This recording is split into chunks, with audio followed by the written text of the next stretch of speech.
Leandre Gottfried.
Glad you chose to stop by the channel today. Just wanted to give you an opportunity to really become a part of this community here at the Coach Smook Network. We like to call ourselves the AAA family. The AAA stands for authenticity above all. We just want to give you an opportunity to become a part of this community because we're growing and we're doing something special here as a fan base, not just for Alabama, but the fan community as a whole. We're creating an environment where it's safe to be yourself, be authentic, and meet people who share the same passion you share, whether it's for the same team or not. You can do this by becoming a member of the AAA family. You simply start by just clicking the link provided to you by one of the moderators in the chat, or it'll be pinned to the top of the chat. Click that link, it'll bring you to my homepage. When you get to my homepage, make sure you hit the notification button and turn on all notifications. Understand that there are multiple ways to support the channel, and each level has its perks. You can go through and read each perk. As we continue to grow, new perks will be added to each level. One thing we would like to highlight that all AAA members are greatly appreciated. It does not go unnoticed that you have taken time and hard-earned money to support this channel. Once you join, YouTube is going to ask for some payment information, and make sure you monitor your subscription dates. Also, if you really want to get interactive with the community and find out what's going on, think about joining our Discord family. This is where you can get into all the fan talk of the community, and also there are networking opportunities. Please be mindful that there are rules and that we expect everyone to treat everyone with respect. Also, if you're looking to partner with Coach Smook Network or sponsor, please hit us up at coachsmooknetwork@gmail.com, and our staff will get back to you in a timely manner. I'm your boy, Coach Smook of the Coach Smook Network, and I thank you for supporting this channel.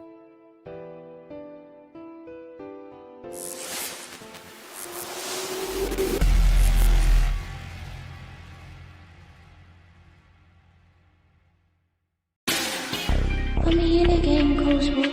Put me in the game, Coach Smook. Like, share, subscribe. You know we keep it live. Put me in the game, Coach Smook. Put me in the game, Coach Smook. Put me in the game, Coach Smook. Put me in the game, Coach Smook. Put me in the game, Coach Smook. Put me in the game, Coach Smook. Put me in the game, Coach Smook. Put me in the game, Coach Smook. Like, share, subscribe. You know we keep it live.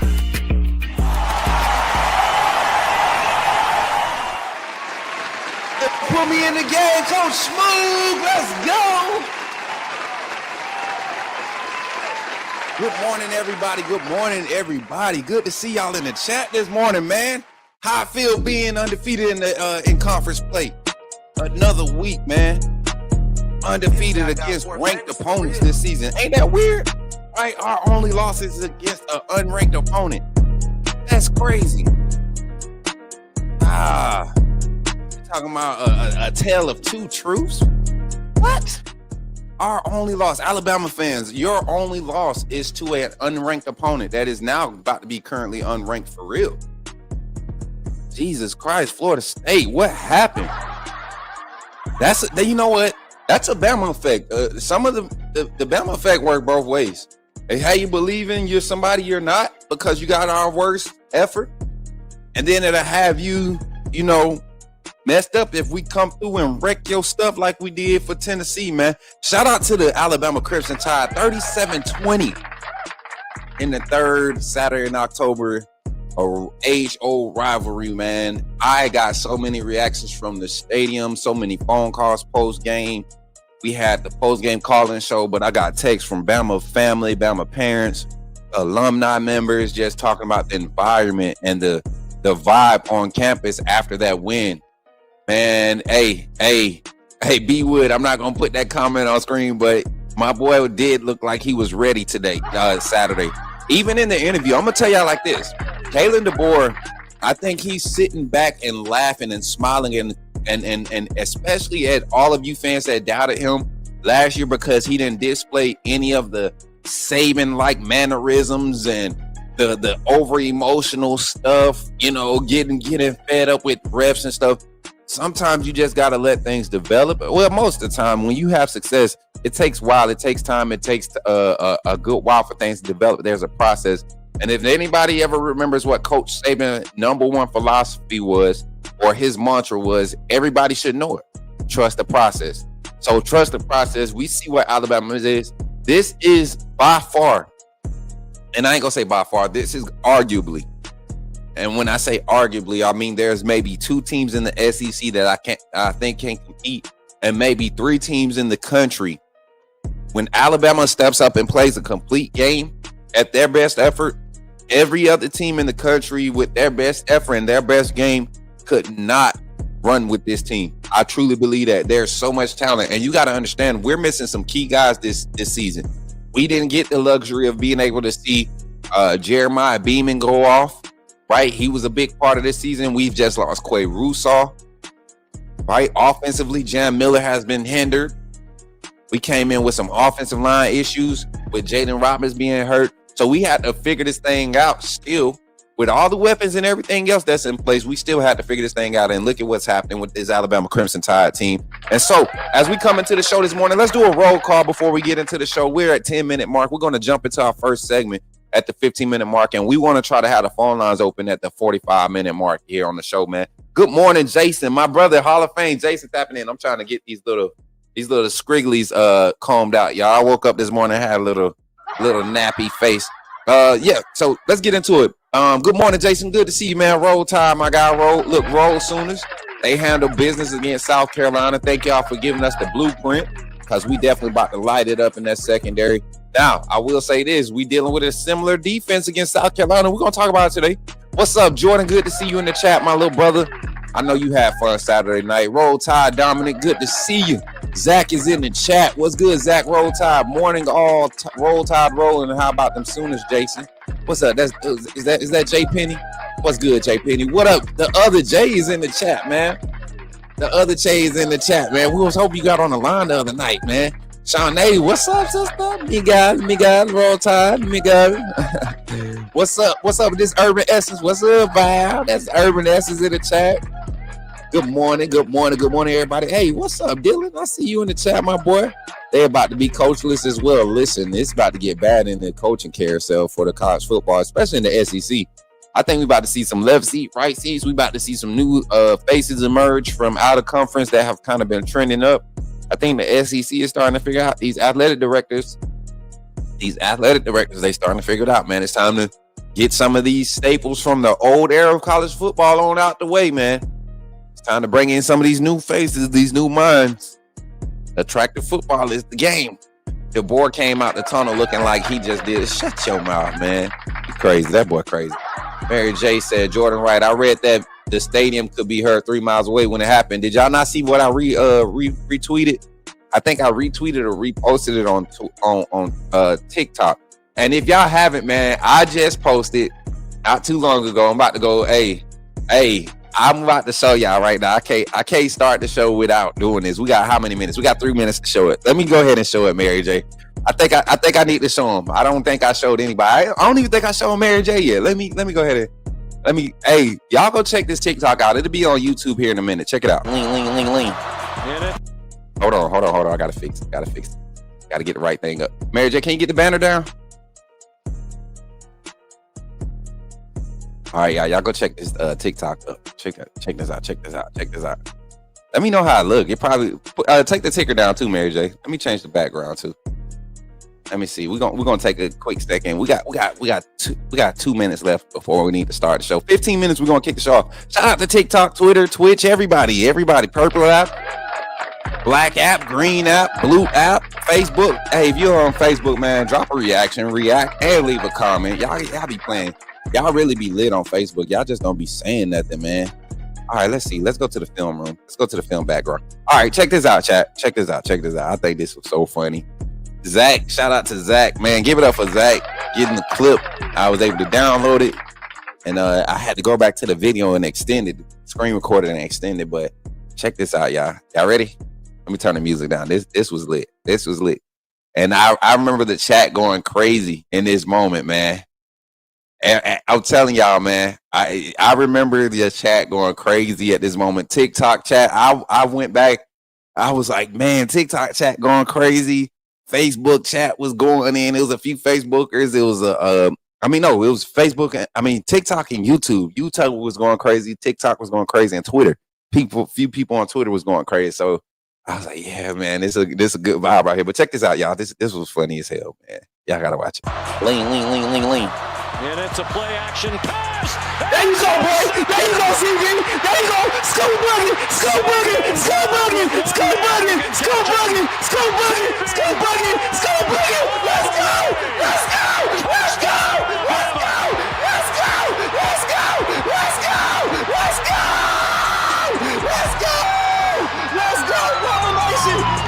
bucket. Big Six. Say your ball. What are we talking about, baby? What are we talking about, baby?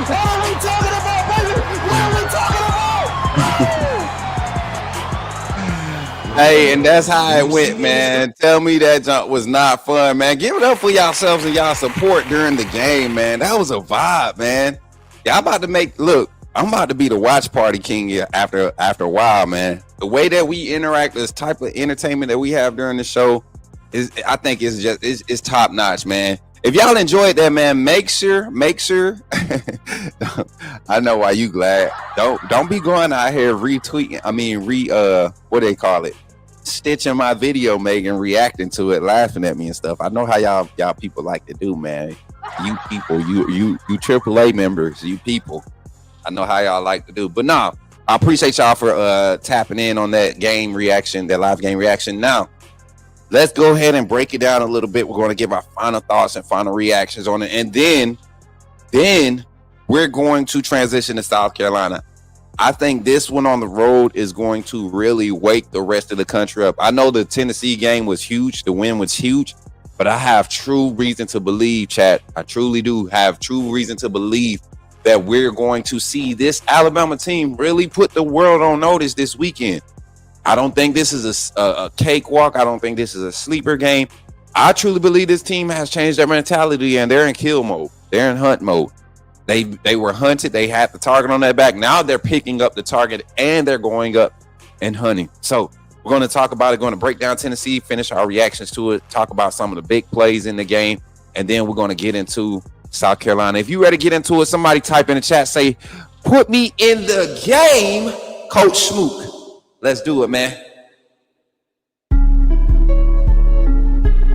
You talking about Jalen Milroe and the Pips? The perfect weak side linebacker, right? Put him next to the mic. I'm not going to take up a lot of time, but I want to say that I'm excited about what. Okay, forgive me, my brother. What's on your mind? Oh, I'm good. I'm just still sorry for all the other content creators now that we have this mega star back in our presence.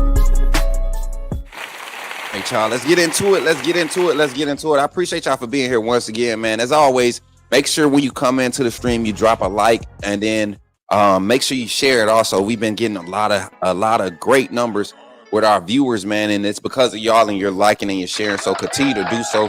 It's helping the channel grow and it's helping us become the community that we're becoming, man. I appreciate you. That boy was scooting. Yeah, that boy was scooting. He was scooting now. All right, so. Speaking of scooting, man, let's dive in from the top to the bottom, man. Let's start with all the positives. Let's start with the positives. Okay. three positives and three negatives, three key takeaways from this game. Okay. Number one, the best positive is, man, the energy and effort from this team. Now, I've been able to watch the game 3 times. Number one, the number one positive, the energy and effort from this team. I felt like this game here, we were going to see probably a different level of energy. One, because we were at home, but two, because I felt like this team probably as good as we've played all season, right? As good as we've played all season. I feel like this team felt like they played their best game in their closest game on the road. And they've played their 2 best games in their closest games on the road. And when you could do that in the SEC, when you have the spread of competition like you do in the SEC this year and last year, you're not banking on your home game playing style carrying over to the next week, especially in a lot of these hostile territories. You're talking about Athens, we just came from. You're talking about Columbia, Missouri, with a hot team before we ran into their house, right? They were, steaming hot. 6 home games. Their first road game, you see how they look on the road. They don't look the same. And that was a key factor I said when we were facing them. Could we maintain our home momentum on the road? And now you see us come back off of the road after a big win on the road. And Coach Kalen DeBoer spoke on it in his post-game presser, talking about how, the guys were disappointed at how many points they left on the field, some of the plays they left on the field against Missouri, but we're proud of how they won and fought on the road. That they immediately after the game were able to flip on the switch. There was no coaching motivation. These players were locked in for this game. They knew what this home game meant. They knew what the momentum went by being able to accomplish that first game against Mizzou, come out with that win. They knew what type of momentum they were able to stack on. And you saw a lot of intentfulness. That were a lot of things in effort and execution that were at the top. That's why I said it's key takeaway. Number one, let's talk about the offensive side with the effort and execution being at another level. Everybody, y'all know I've been a very, very hard critic tough critic of Ryan Williams. But this game, I saw the intentfulness in utilizing his hands to be the first thing that was engaging with the ball. Also, I saw a more confident route runner. I saw a receiver not shying away from contact. I saw a receiver not necessarily getting the best blocks, but getting active in run blocking and screen blocking and making himself a valuable asset in that part of the game. I saw somebody that was sure about where their zone reads were coming from on their read routes. I saw Ryan Williams. The second time I went back and truly watched that game, I watched Ryan Williams for about 9 snaps. I think he ended up having like 31 snaps this game. But I watched him for like 9 snaps, just 9 snaps in a row. And the thing was, if you pay attention, there was not one drive where he played every snap on every drive. That was not one drive where any of those receivers stayed out there the whole drive. You saw a heavy dose of rotation. Rico Scott, shout out to Rico Scott and Isaiah Horton. They didn't have big numbers as far as receiving yards, but their catches in the red zone, their catch radius is showing very hard to deal with in the red zone. Your passes don't have to be perfect in the red zone, and because they're mobile guys that can kind of extort their body and make hard catches look easy, right? Strong hands. That's why you see the effectiveness of their receiving assets in the red zone. Big run plays because of wide receivers blocking on the perimeter. Effort, the double reverse play, the reverse play to Ryan Williams, right?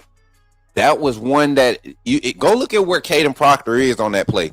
He's out in open space, full sprint, looking for somebody to block, and all these defenders are so scared of getting touched by Caden Proctor and Cam Dewberry in open space. They're instead of making a straight pursuit line, they're trying to go around him. Then you got Ryan Williams out there, you got Jan Miller out in front of Brockton. Like this was a total team effort, and because of the type of effort on the offensive side, you saw a high level of execution.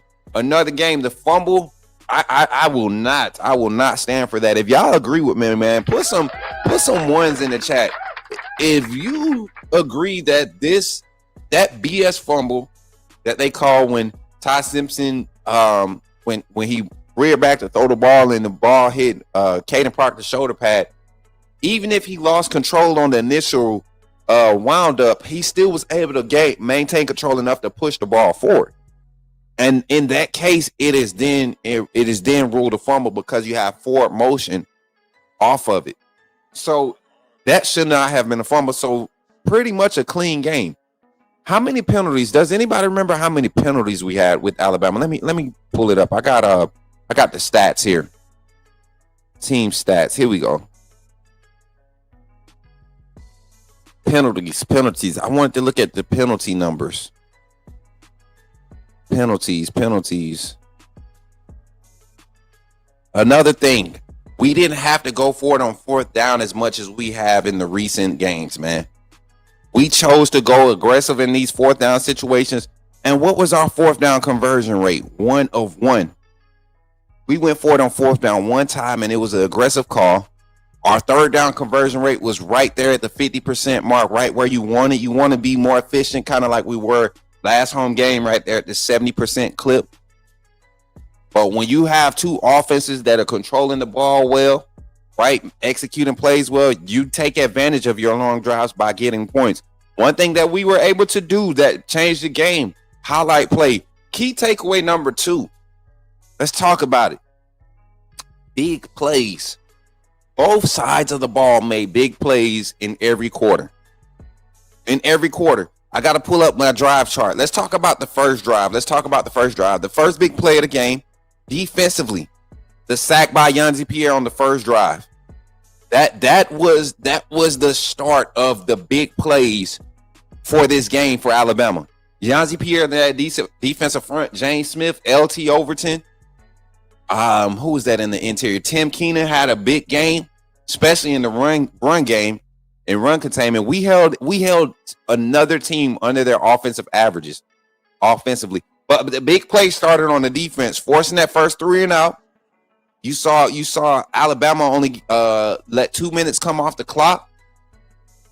3 plays for 9 yards. You get a key stop on third down, force a punt. You get the ball back, and this is the key to the next big drive. It wasn't necessarily a big play, but it was a big drive.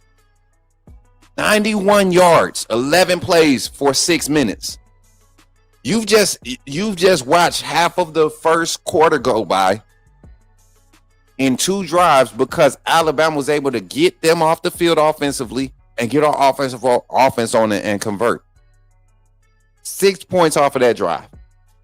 Once again, in the first quarter, you have the Tennessee Volunteers. They receive the ball. The defense goes out, and there's a longer drive, right? A longer drive, a few penalties on that drive that kind of helped Tennessee extend it, right? But we watched this defense go back out and make more adjustments in real game time. Once again, this is a team that our defense is shown to be bend but don't break, but once again, making big plays, turnover on downs. You see the offense get the ball back. Didn't do much with the ball the second drive, right? 6 plays, 30 yards, but punted.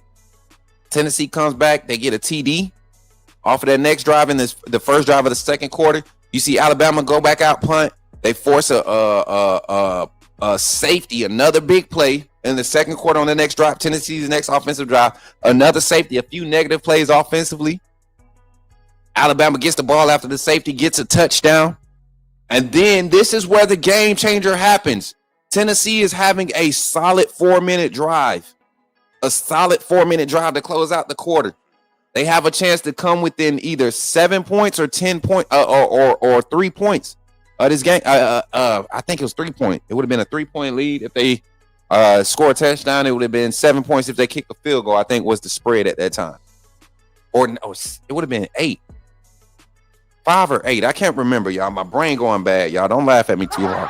But y'all know the play. We just reacted to it. We watched the reaction. That big play by Xavier Brown set the tone for the rest of the game. And I've watched some other post-game reviews after we got off our live. I've seen so many people do post-game reactions. And it's funny because I don't like to wait for the big name media guys to get their stuff out. I just go ahead and put my stuff out there. And then I like to see how similar our verbiage is and what we're talking about, some of the key points. And when after our live, and y'all know we stay live till like 1 in the morning. after the game. So when I went back and I was watching everything yesterday with some of these podcasts that I love to watch, Josh Pate, Crane and Company, who else, man? Bama Tailgate with Mick Gillespie, and what's my guy name? Jake Coker. Shout out to those guys, man. We supposed to be collabing with them in the bye week, man. We're going to see about getting them over here on the Coach Smook Network. They both of them said they were open to it. We got a few personalities. We got some players we're trying to check in with during the bye week. They're going to be pulling up on the show. I might actually be in Florida the bye week to do a docu-series almost type thing, collab with one of our players. So it's going to be a good vibe, y'all, good times. But that play right there by Xavier Brown, man, if you see the effort by the defense behind the play, they're celebrating on the sideline. The teammates are celebrating on the sideline. But if you look at the players on behind the play, look at how many defensive linemen and the tight end. Look at all of them. How many of them were on the ground because of the type of effort up front to make sure that the run game was not going to be an option. You had back end containment. Linebacker would have been one-on-one with the quarterback if he keeps it. All your DBs were pressed up in that look. Like bodies were on body. Xavier Brown was the only one that left up open some space to bait that pass, and he read it perfectly, and that was the end of the game to me. I think right there is when you saw Alabama win the game. Even when we came out in the second half and did not get any points, and Tennessee turns around and they score, right? They turn around and score. We still had the 10-point lead. You still had the 10-point lead because of that big play, and it never got close again. Alabama was able to maintain control the rest of that game. We only gave up one more scoring play in the fourth quarter. We only gave up one more score, and that was a late score, not anything that was threatening. And if you want to be honest, I think Kane Womack pulled the last scoring drive. I think Kane Womack pulled his 1A, 1B guys out to really prepare them for that last drive, because Brian Grubb probably was not going to. We saw that he didn't have an aggressive play calling script for that last drive. We were able to go and score, but it wasn't aggressive play calling. And then you come out that last drive, you see how we played that last drive to force them. And they drove the length of the field, but the secure tackling, understanding you're trying to tackle guys in bounds, we'll give up some of the underneaths in the middle of the field. Just make sure we swarm to the ball. You get a chance to intercept the ball, intercept it. If you're not in position to make a clean catch, bat it down, right? Shout out to those guys. So the big plays were a huge part, especially the ones in the first half were a huge part. And we're not even talking about and breaking down like some of the plays within the big plays, like the toss sweep to Daniel Hill to gain the first down, the Jam Miller bounce off the tackle to gain the first down in the run game. For all of you that said the run game was bad, you guys haven't been watching Tennessee's defense. We played another strong defensive front. I would love for us to be able to play against a Penn State front or a Minnesota front or I wish Alabama had some of the weaker fronts of the SEC right now. But if you be honest, if we be truthful, there aren't any run defenses in the SEC. Alabama's run defense was looked at as one of the weaker run defenses because of the early season statistics. But you look at what we've been able to do with people's yard per carry average compared to what they came into the game against us with.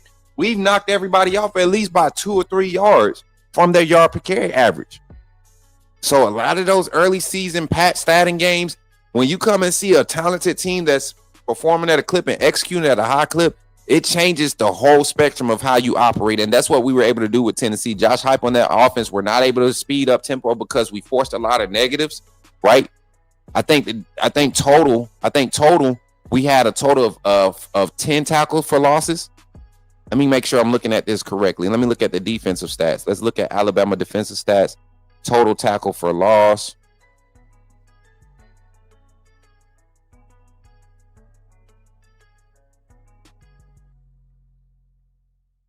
Eight total tackles for loss. I thought it was 10. Oh, they not counting sacks. So it would have been 12 total. But 8 total tackle for losses. 8 total tackle for loss. And we forced them to punt more than they have all season. Shout out to and even against Georgia, you're talking about another big team that's talented, supposed to have a defense, but Tennessee struggled to move the ball against Georgia. I mean, they didn't struggle to move the ball against Georgia. They did what they wanted in the passing game. They ran the ball well against Georgia, all of that. Shout out to Dougie Fresh. He said, interesting stat. Alabama has as many wins over ranked teams than the AP top 4 ranked teams combined, in all ranked top AP top 4 teams combined. Roll Tide. That's a tough stat. Hey, shout out to Dougie Fresh for that $4.99 super chat and joining this. Listen, y'all, I'm sorry. Y'all know I don't do this, man. I don't do this, but Dougie Fresh is his fault. We just got an opportunity to do another super chat train. The Till super chat train, the $1.99 super chats.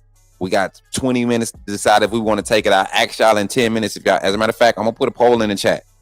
I'm gonna pull a poll in the chat. Super chat train today. And let me put the amount because that might encourage y'all to do it again. I think so what that did was, y'all, we had a crazy record number of live viewership in our show last game, for the last live stream, watch party, post game call in. A total of 1.4K live viewers came through and at least stayed for at least 30 seconds and interacted with the stream. We had a peak viewership of 92 at one point. Our lowest viewership throughout that stream once we started it was 36 at the 30-minute mark. So we had a lot of viewers, a lot of people checking out the Coach Smook Network. Continue to like and share, but also when y'all support through donations and super chats and stuff, gifted memberships, it helps too. And y'all know me. I feel like God gonna take care of me in that department, right? Financially keeping my bills paid and stuff for that.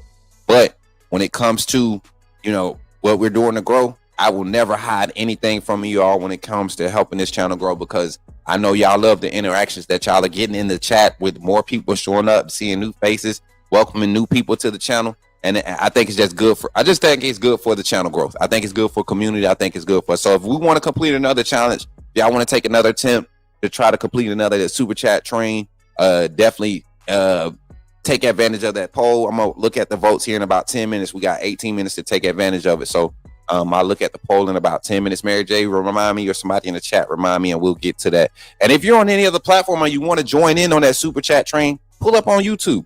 If we decide to do it, if we vote to do it, and you see the super chat train is active, pull up on YouTube and contribute that way. And that'll be another goal that we accomplish as a community together.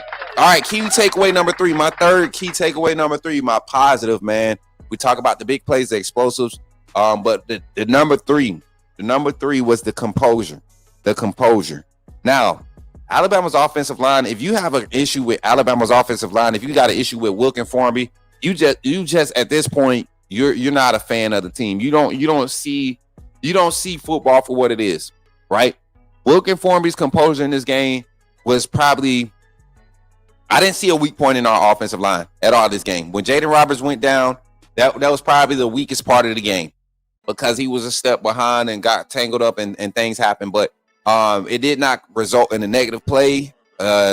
Jeremy Bernard and those guys, they saved us a few times with some of the guys getting out in space to get to their blocks. But that happens. That's part of it. But overall, my offense played a solid A effort. My offensive line played with a solid A effort. But their composure was the main thing, because Tennessee's front has been getting a push. They were effective in getting to the run game and stuffing it in the front and allowing their linebackers to work freely from the second level. But then you saw a change in the run blocking scheme from Coach Cap and that staff, that offense staff and Grubb, that it started freeing up the tight end and the tackles to get to the second level and chip those linebackers, or forcing them to go around trying to avoid. And Tennessee's defense was not disciplined in the run gap containment. So as you saw the game go along, you saw them becoming a little bit, they having to go through those bodies. It's a wear and tear on your body. It affects you. And so as the game went along, you saw Tennessee defensive backs, their safeties, right? And the linebackers starting to avoid blocks and trying to go around blocks instead of go through and be physical. And that's what you want when you see some consistency in the run game. And then you had to deal with a heavy back, a 240-pound back in Daniel Hill. Appreciate the 25 likes on YouTube already. Continue to vote on the super chat train, y'all. We got 6 votes on the chain. Got about 5 more minutes on that poll there. We need about 5 or 6 more votes so that we can get a good consensus of what the channel wants to do. I'm going to give you your props, nephew. You put me on Latsier Brooks, and ever since you mentioned him, I gave you recognition. I said my family said he was going to be a dog on this. Was before he was on campus. All props to you on doing your research. Keep doing your thing, young man. Hey, yo, shout out to my aunt, my cousin, man, my family. Henry Gillis tapping in. He said, and people, I know, I'm gonna go ahead and I'm gonna go ahead and pull a spoiler alert for y'all, man. Latsier Brooks is one of the guys that I'm trying to get during the bye week. We're trying to go do some interactive stuff. I'm trying to get right. I'm gonna take this week and try to get a little bit in shape because I want to go link up with him to do a workout with him just to see what he does, and I want to do some content around it. So if y'all really want to see it done, man, clip this segment. Y'all know that's my boy. Clip this segment, retweet it, post it on Instagram. Clip that little clip about us being the first to talk about Latsier Brooks. I will say this too. I'll tell you this. So we got people in this fan base when we signed Latsier Brooks, the 3-star wide receiver, because we didn't have we lost a commitment from, it wasn't Caleb Cunningham that was the guy that we were going for, that we were kind of sad we didn't get in that class. I forget who the Corian Moore, all those guys, when they didn't commit to Bama. And we already had Latsier Brooks commitment. I told everybody then, I said, we have a hidden 5-star. This guy will be just as good, if not better, than Jalen Waddle. I saw this man's film from I seen the first time I saw Latsier Brooks was in a 7-on-7, an OT 7-on-7 campaign, 2023, I believe, 22. It was one of those summers. And he was out there just routing guys up, making plays. He was about 5'9", 5'8", then just explosive though, just in and out of his breaks, making plays. I mean, just every catch you wanted him to make. Went and climbed the tower, man. I mean, just went up to grab one in that OT7 camp. And when I seen this guy, I was like, they talking about, Travis Hunter and what he did in high school. They were, high on Ryan Williams. A lot of guys were getting all this hype. Why is nobody talking about this guy? And then I seen he was playing up in Jersey, and they probably don't pay attention. But y'all got to understand, in those spots up there in the Northeast, they may not live, breathe, and eat football, but there are some hidden talents that don't make it on the basketball court, don't make it in hockey, right? They don't make it in soccer, and they end up learning. And it's a lot of colleges starting to do pro development, stop former players that's living up there, that's doing specialized development training. And you're seeing athletes starting to be bred up in the Northeast, Jersey, New York, Pennsylvania, right? Pennsylvania's always been sort of a football state. Ohio always produced guys, but you see Indiana producing guys. You see like the Northwest, the North Midwest, the Northeast, you're starting to see them produce guys. Shout out to Latsier Brooks. Jahad Campbell comes from up that way. Cam Calhoun up there in Cincinnati, like all of these guys from up there, they starting to show out, man. So shout out to my cousin for that recognition, man. I appreciate it. Waddle, Judy, Smith, Ruggs, or Williams, Bernard, Horton, Brooks, and Scott. Wait. Oh, hey, that's a question, B Wood. Are you asking me that? You gonna put the pressure on me like that, bro? Start that comment for me, Mary J. We're gonna come back to that. We're gonna talk about that. My final takeaway, positive takeaway. We talk about the composure of the offensive line, but then the defense also.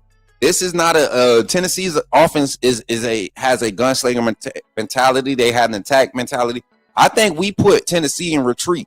We made them rethink how they want to attack us defensively. And I want to do this. I got to stop the music real quick, Mary J. When I say composure, I want to apologize to the Bama fan base, right? I want to apologize to the Bama fan base for the Alabama defensive staff. That's Coach Mo and Coach Jones, the defensive backs. I want to apologize to you all for them. I don't know when we're going to get the apology from them personally, and they don't owe us no apology. Y'all know I'm just being petty right here, but I want to apologize to y'all for them allowing Deshaun Jones to continue to be out there on the field in those moments where he was out there. And we saw where Josh Heupel I'm no guru, guys. I don't claim to be one. I just watch the film and I see how Josh Heupel finds targets in the secondary. And every big positive play in the passing game for Tennessee came when they threw it in some area of where Deshaun Jones had to work, especially on that drive where he had his back in the end zone turned to the quarterback and they got that throwing touchdown on third and goal. Had no reason to have his back to it. If you plant, you physical up, you don't grab like everybody else across the board was doing. You put yourself in position to make a play. Why are you even? Oh man, it was bad. So shout out to Red Morgan. Let's give it up for Red Morgan. You know what I'm saying? Shout out to Red Morgan. Shout out to who else came in there? Dre Kirkpatrick came in, played a solid game. This was a full team effort. Shout out to Xavier Brown, DJ Lee. Shout out to my guy Damani Jackson came in. Didn't look great in that man coverage in the end zone there. But if you're gonna get a PI, I accept that one. Make it nasty. Especially y'all been jawing back and forth. He made some good tackles this game. Wasn't solid in coverage, in my opinion. But he did play good. And if you're gonna get a PI in the end zone, that's the type of PI I want to see. That wasn't a clean play at all. He would have got mossed if he went for that PI. He didn't catch the ball. But yeah, and Cam Calhoun needs to take Deshaun Jones' spot. Facts. Hey, shout out to my boy LD and the Facebook commenters. Y'all appreciate Facebook for commenting. Listen, if I still got you there on Facebook, drop a reaction over there, but also share it, LD. I know you got people. We got plenty Bama family. Tell them to tap into your little bro, man. We go back to Ridgebrook, man. Ridgebrook, stand up, baby. Foes, baby. Ridgebrook 165. You know what I'm saying? Shout out to my brother though, man. Hey, but yeah, man, share it up. Let's get some more views, get some more comments, and let's talk about this before we transition to the negatives. As a matter of fact, we can use that to segue into the negatives. My 3 negative takeaways from this game: personnel. Alabama's handling of personnel. Why is Deshaun Jones getting so many opportunities? I have personally been to a few practices. I went to the second fall scrimmage. I went to the spring scrimmage, right? We all went to the spring practice game, right? Most of y'all did, right? I didn't go, but I trust what I saw from that second scrimmage in the fall. I trust what I saw from the second scrimmage in the spring. I trust what I seen in the ULM game. I trust what I seen in the Utah highlight film. We talked about this. I'm gonna bring the film up for y'all. I just want to show y'all some of the highlights from Cam Calhoun, some of the stuff that we're not even getting a chance to see. We're not even getting a chance to see if he can do what he was brought to Alabama to do. Let me see. Can I get my Cam Calhoun highlights? Where is it at? Where's my Cam Calhoun video?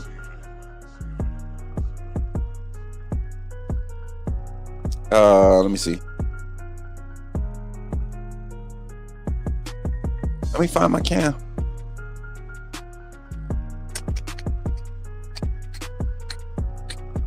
All right, let me find it, y'all. It's in here somewhere.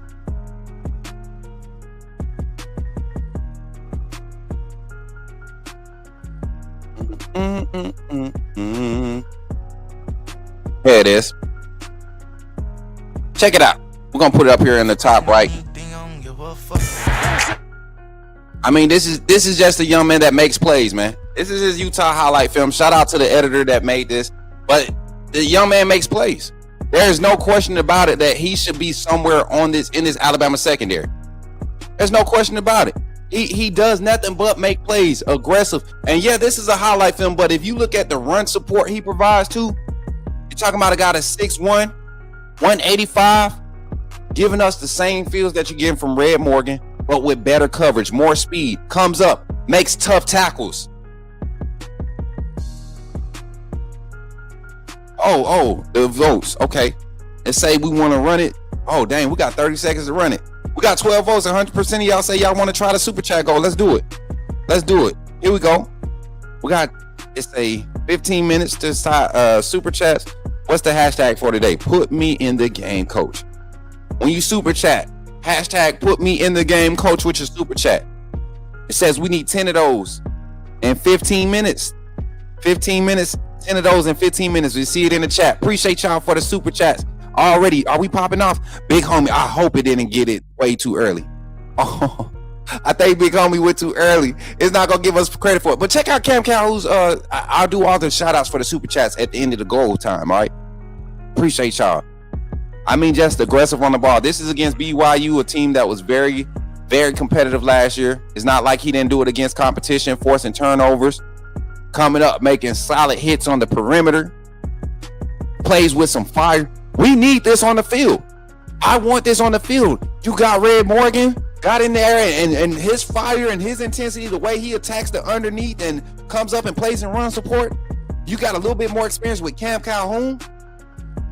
I don't think you sit there. I don't think you sit there and hold on to something like that because you got a veteran president, Deshaun Jones, who's been in this offensive scheme for 2 years now and still making the same mistakes he was last year. I'm not feeling it. So let's go get C9. Let's go get Cam Calhoun out here. Let's get him some burn and let's get him on the field. So my first negative takeaway from this game, handling of personnel.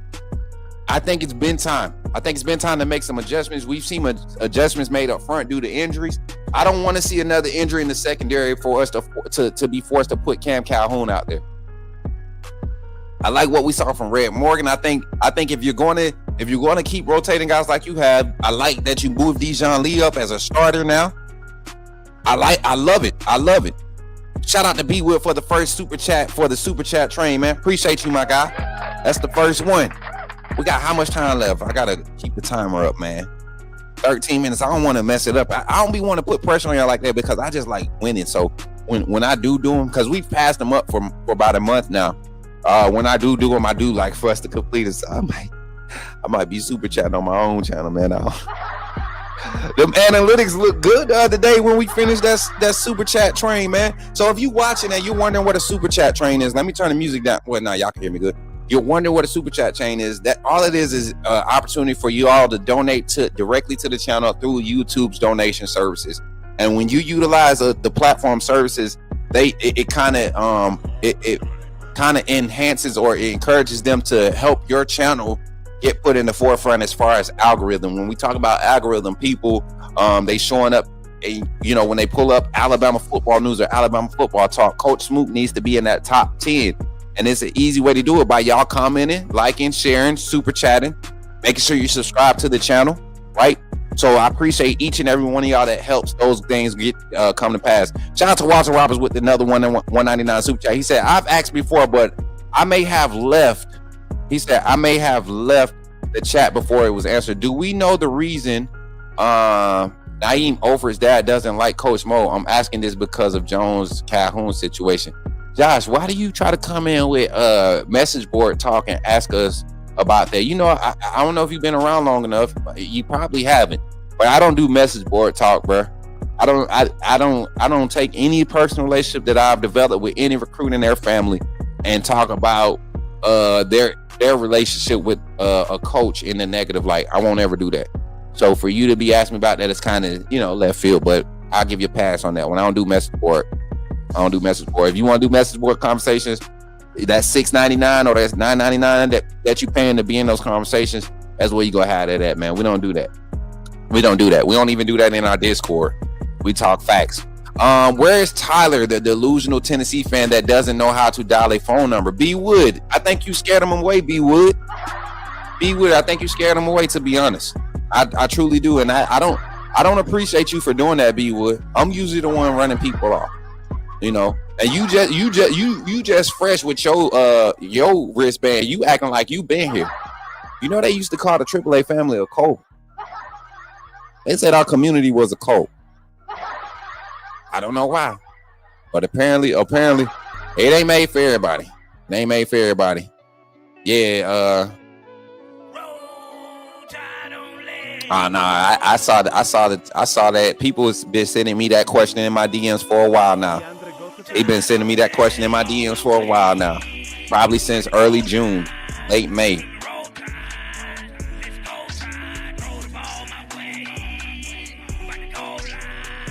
And so, where were we at? I got kind of lost because I got the wrong beat in my head, man. It's show. It's your fault, man. Seafood Beats, y'all be having me turned up with that one. But back to it. This is what I was saying though. Key takeaways from key negative takeaways, and we're about to get into the phone line after this. Number one, personnel handling. You talk about in the secondary, Deshaun Jones being thrown out there for those opportunities to be, and that's where our big plays came from. But also, I think London Simmons at the defensive line, we need to see more of him. His motor is different. The defensive line is a lot more productive with 90 in the middle, right? When we need that pass rush, he has to be your pass rush interior guy. He has to be the lead. He has to be the push. You can spell him 1 or 2 drives out the game, but every third and passing, he needs to be out there. There's no question about it. I love Tim Keenan, what he's doing in the run game. He's back 100% healthy. I like what James Smith is doing. I love what Edric Hill is doing. I love what Asai Pega's done to get in that rotation. 88 is quietly probably the best motor in the front right now. I love what they're creating for the edge rushers and Yanzi Pierre, Keon Keeley coming out showing sparks. I can't wait for Kelby Collins to get back healthy. LT Overton doing what he's doing. You see Fatua Henry come out 14. Did y'all not see 14 come out and get a push off the edge, pushing that tackle in the quarterback's pocket those last 2 drives, having to demand a guard double team? Fatua Henry, man, and I think this is his last year eligibility, man, to be a guy like that. That's what I'm saying. Like there must be something about the culture at Alabama that guys really truly feel like they're going to be able to get an opportunity. That's why I can't think of why a guy like Cam Calhoun hasn't like crashed out and kind of just been like, dialed it out for the season. I encourage guys like that. We have a luxury of talent, and to see reps wasted or reps chanced for negative outcomes, and you got guys like Cam Calhoun on the bench, you got guys like London Simmons not getting key reps. I mean, and I'm not mad at the defensive line production. I think as an overall group, both groups are playing well, but it's a lot of spots where I see where certain personnel movements would create that dominant factor that we want. So if I had one negative takeaway from the coaching staff, it'd be handling the personnel. Number 2, my negative takeaway. I don't like how some of the players are handling, and let's call this because I gave them credit for their focus. I don't want to be a pessimist, right? I'm not that type of person.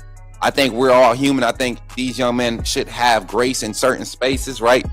But the complaining about being held or missed calls, you got to step up and play the next play. And I see that kind of starting to become infectious across the board for these players. When I look at it, I look at guys like Jeremy Bernard. It could have been a face mask call on him. Parker Brewster had hands to the face a couple times. Same thing with Caden Proctor. Same thing with Wook and Formby. Not once did I see these guys, hands up, all this. Now, London Simmons is a true freshman. It was one play. It was a clear and obvious hold on him and LT Overton. If you don't hold them guys, they get the joy and they force another bad pass, right? And you see them being held. LT Overton continues to fight through the play and then waits till after the whistle to go to the ref. London Simmons getting held, throws his arms up and stops in the play and is like, "Yay!" and then tries to get back into play. Like, those are small things you want to see. Just play through the whistle. Play through the whistle. And I don't really have a third negative, y'all, because I like the coaching adjustments. Usually one of the negatives would be I don't like the 3-man front, but I see why we were in a 3-man front. We were up by 17 with what, 5 minutes left to go. I see why you want to play in space and not give up big plays in the pass game and force them to create and overextend plays and make accurate passes off platform. I understand it. You may not like it as a fan. You may not understand it as a fan, but schematically, that's what you want to do. You don't want to put your secondary in these 50-50 ball situations like Georgia had to, right? By trying to create pressure and disrupt. Play it safe. Keep everything in front of you. Keep everything in front of you. And we saw the effectiveness, quality tackling in the open field. They were catching 12, 15-yard passes, but they were getting tackled right after the catch. You had one breakaway play with Deshaun Bishop. Man, that was just a great run by him. Perfect angle. And he left my boy Deontay, man. And I think Deontay even saw it after on the highlight, and he kind of just dropped his head and shook his head. It happens. It's the game of football, man. And yeah, shout out to Red Morgan, Curtis Ellison tapping in. Appreciate you for tapping in, man. Make sure you drop the like on the stream. Make sure you drop a like on the stream. Let's see who this is. I've always been respectful and never a troll. Didn't expect the answer from you to be that way. Will see myself out and won't be back. Hey, good riddance, brother. God bless you. And I didn't say you were trolling. I just said I don't do message board conversations. Have we ever done message board conversations? Thank you. Good evening. Coach, my only issue is that it seems like we are slow to start the second half. The first drive was atrocious. Aside from the ZB pick, I want us to put teams away, but I know that's not DeBoer's style. What you mean that's not his style? He plays to win. He plays to win. He doesn't dial it up and become aggressive in those moments to try to chance if you losing momentum. That first drive, why can't we just credit a good defense for making adjustments on that first drive? Tennessee came out extra aggressive in their fronts on that first drive. They attacked the run gaps a lot more aggressive. They knew we wanted to come out and try to build a drive and take more time off possession, so they dialed up the pressures. I don't think you come out and try to keep going spread and go in space, because if you go spread and try to play in that play action passing game, they were sending the pressure regardless. They wanted to speed Ty Simpson up.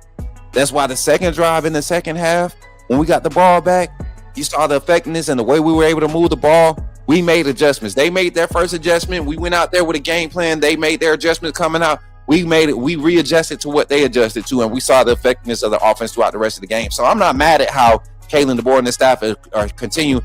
Last week it was 3 points. We come into a game where it's a tight game. We win by 3 points in the second half and only scoring twice in the second half. You come in this weekend, you scored 3 scores in the second half, or was it 2? We scored once in each half. I mean each quarter of the second half. Yeah, you had a score in the last 2 quarters of the game. So I'm looking at them and I'm liking it. I'm a proponent of the winning the possession battles more so than scoring. You get what I'm saying? Because if they're not forcing us to play outside of our wheelhouse, no need to change it up. The moment you're able to put a stop in what I want to do, plan A, now I'm gonna make my adjustment. Don't need to come out and throw the ball 100 times just to try to run up the score to please some fans. They're gonna get mad if I don't call what they want me to call anyways. But no, I get what you're saying. Put them away. Shout out to Mary J for the $1.99 super chat. How much more time we got left on this mission? Let me check. Oh, we got 2 minutes left. 2 minutes left. 2 out of 10. Oh, y'all tweaking. I thought y'all wanted to do it. 2 out of 10. It's the $1.99 super chats, the teal super chats, and the comments need to say, put me in the game, coach. Let's see. Let me get the comments for a second, Mary J. Red Morgan's intensity remind me of Jermaine Burton. How long have you been a Bama fan, Dougie? He remind me of Javier Arenas.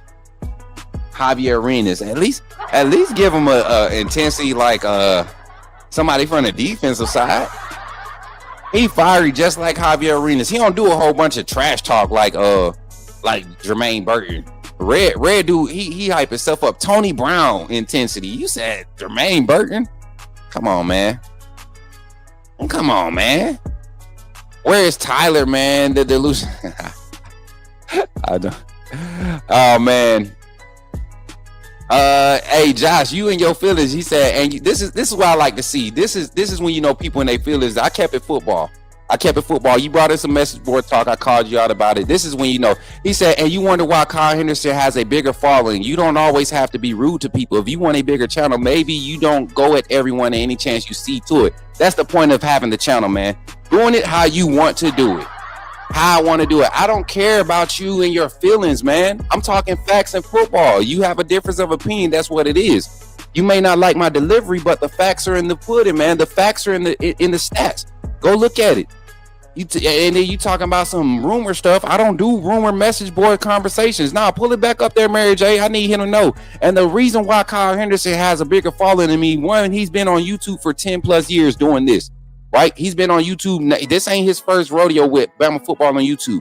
I had the privilege of learning from one of the biggest channels and I had the privilege of being on the channel to help create the biggest growth. So if you want to be honest, Josh, shout out to Kyle Henderson for having the eye to find some talent. He the one encouraged me. Once he did what he did, he the one pushed me into this. And to go from 149 followers to where we are now when we first started over there at Kyle Henderson channel, I thank you just in your feelings. And you could gladly see your way out the building, brother. We appreciate you. Talking about Kyle Henderson. Shout out to Kyle Henderson. You must have forgot. I was literally on the channel when he crossed to 100K. Kyle Henderson was sitting at 65K when we got over there. Saban retires, myself, Coach Sean. We went over there as soon as our personalities came up on that channel. He crossed over to 100K. Smook, Scoop, all that stuff. Just my humble opinion. All of that was born over there. So stop hating, man. Don't be in your feelings when I disagree with you. You want to say stupid stuff about message board content on my channel? I'm going to address it how I want to. Be safe. Take care. I'm sorry, Chad. I had to do it. I had to. You talking about being rude. I didn't call you out your name or nothing. I just don't do message board content, bro. I'm sorry. The other Jay, appreciate the super chat. 199 super chat. My guy, Tracy McGraw, coach. That boy, Yanzi Pierre is him. You fall as finest. You fall as finest, chat. I'm telling y'all, appreciate the $10 super chat too, right there. Shanae said, "Put me in the game." Look, she got it. Y'all know. Shanae got to put her Jamaican patois accent in everything. She tight, man. I love that job. And then comes back. I kept it respectful, Juggy. Go to Kyle and follow his reaction content. He does great job narrating, reacting to content. If you want upfront news and stuff, let it be. Let it be. Let's stay here. And Frank come in talking crazy too, talking about Cam Calhoun need to win a spot. If that's the case, Frank, win a spot. What are we talking about? Because clearly, you all want you. Do you think Ryan Williams? I like messing with Frank with this. Do you think Ryan Williams deserved to be a starter in front of Latier Brooks after them drops he had? Do you think Latier Brooks earned a spot, earned on Ryan Williams reps when Ryan Williams had those 3 drops Florida State game? You don't think it's not? You don't think it's worthy for somebody else to have an opportunity when a player continues to mess up in game? You don't think another player deserves an opportunity, right? You don't think we saw Deshaun Jones get back in the game after Red Morgan rotated in and made the right plays. Why is Deshaun Jones back out there? What do you mean you're telling the truth? What truth? What truth? Yeah, thank you, Deb. My big sister Deb. Yeah, Formby should be starting. Why not? Caden Proctor's giving up 2 sacks this season. Wilkin Formby's giving up 2 sacks this season. If you're gonna let Caden Proctor start and give him all the accolade he's getting, look at Wilkin Formby. Wilkin Formby was the 4th highest graded player on the out of the game this past weekend. Wilkin Formby was the 4th highest PFF graded player from this past game. Big Frank, what you mean? I hate to be wrong. Formby played more than this game. He played majority of this game at right tackle, more than Michael Carroll, and we gave up 0 sacks this game. What you mean? I'm wrong. Oh, phone line is open. Please call in, Big Frank. I see you typing a lot. That means you got time to talk. 334-625-1121. Let's get into the phone call segment here on the Coach Smook Network. If you're ready to get into it, somebody say, "Put me in the game, Coach Smook." I'm ready to cook, Big Frank. Big Frank, please call in. You're talking about Jalen Milroe and the Pips? The perfect weak side linebacker, right? Put him next to the mic. I'm not going to take up a lot of time, but I want to say that I'm excited about what. Okay, forgive me, my brother. What's on your mind? Oh, I'm good. I'm just still sorry for all the other content creators now that we have this mega star back in our presence. Appreciate y'all for hanging out. Hey, Big Frank, ain't no typing today. Either you call in or we ain't dealing with it because you just be wrong. You was wrong last week. You said we couldn't run the ball. We break 100 yards in the game. You said we couldn't stop the run. We hold a team under 200 yards that's been averaging almost 200 yards a season. We hold them to under 150. You just been wrong all year. You talk about Ryan Williams having breakout games. It took him 3 weeks, but from the last time you said he was going to have a breakout game to get out here and actually do something, Big Frank, you're done. I don't want to see no more typing from you. Y'all get him in timeout, mods, until he get on the phone line. How about that? Let's go. Zach is on the line. Call from Zach Willie. To accept, press 1. Fair weather. He don't know nothing about no football. What's up, Zach? You on the line? You in the game? Talk to me, man. I done got hype. Big Frank don't know no football. He just be coming in here, running in the chat, talking it crazy, just be spamming in the chat. Pull it up. 334-625-1121. The phone line has been the same phone line it was 2 weeks ago when you said you was gonna call in and never called in, talking about you was at work. Come on, man. Stop running from it. Zach, the floor is yours, man. Let me take a sip of coffee. Go ahead, Zach. You in the game, bro. What's good, Coach Smook? Trying to calm down. Drown out the haters, man. Just drown out the haters. It ain't that he hating. He just don't know no football when it come to his own team. He's supposed to be a fan of this team, and he act like he don't see what's happening on film. Talking about did Wilk and Formby deserve to start last game? Yeah. That's why we saw a whole game with him go with him playing in it with 0 sacks in the game. What you mean did he deserve? Yeah, and he does deserve it. He's done everything he can. He had a bad game. He came in this game and made up for the bad game. What else can you ask for it from him? Come on, man. Come on, man. Big folks said don't let him get me high. It ain't getting me high. I just get tired of people trying to spew these narratives. And it's because of a lot of these other content creators that they need to be the ones to take accountability for it. I can't blame some of these fans, man. I can't blame some of these fans. They live and die by some of the stuff, the content that they get off of, ESPN and what they get on YouTube. I can't blame them all the time. But you got a guy that claim he know football, and he asking us, did Wilk and Formby deserve to be out there? We saw great reps from Michael Carroll. We saw great reps from Wilk and Formby. We saw great reps from Will Sanders. We saw great reps from Jaden Roberts, Parker Brailsford, Caden Proctor, Olis Allenine got in the game, Gino Vandermark. You're talking about 9 offensive linemen came in and we did not give up 1 sack, 4 negative run plays. Preach. I mean, and to discuss the game Saturday, I reacted to your reaction probably 20 times. Man,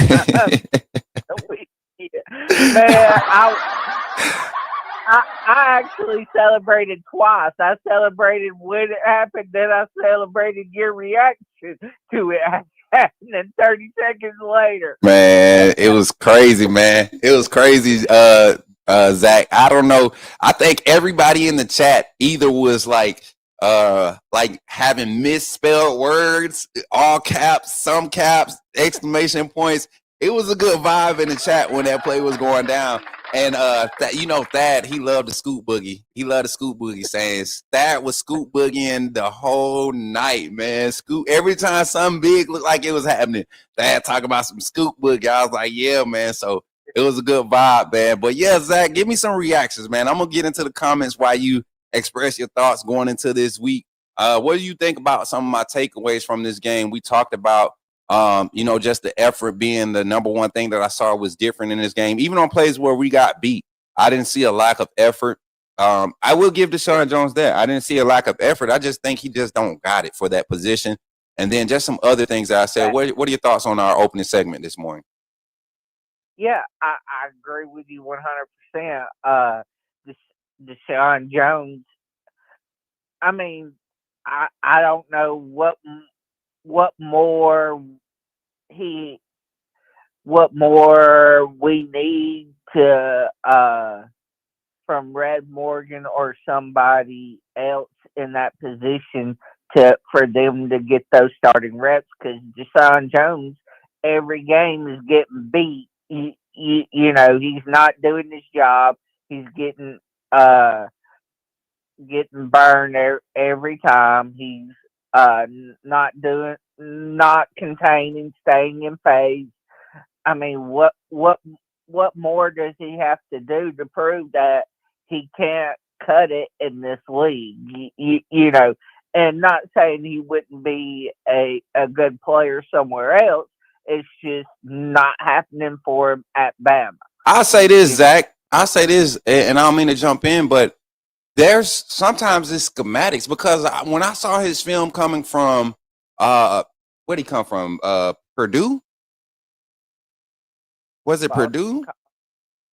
Wake Forest. Wake Forest. I knew it was a black and gold up north school, but when I saw his film from Wake Forest, I'm sitting there and I'm like, okay, he's a solid box safety nickel corner.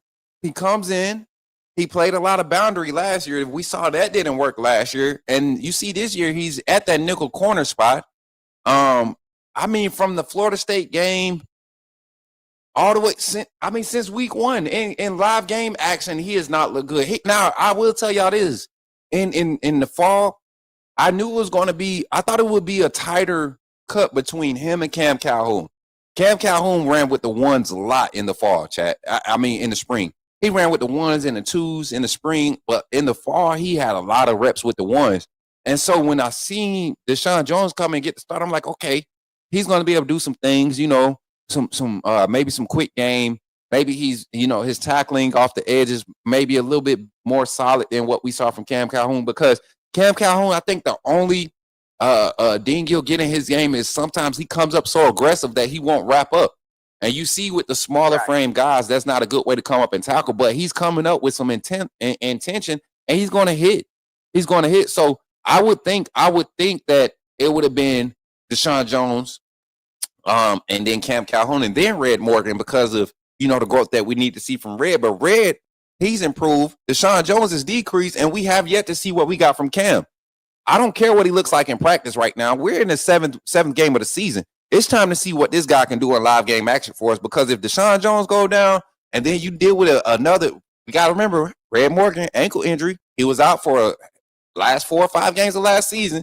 And when he got thrown into that Auburn game, he was hobbling around on that ankle because we had some injuries in the secondary. Right. Don't let Cam Calhoun head get out of this before you utilize him or able to utilize him. Right. But yeah, overall from and that's just me, you know, nitpicking. Overall from the game, I think we had a good game.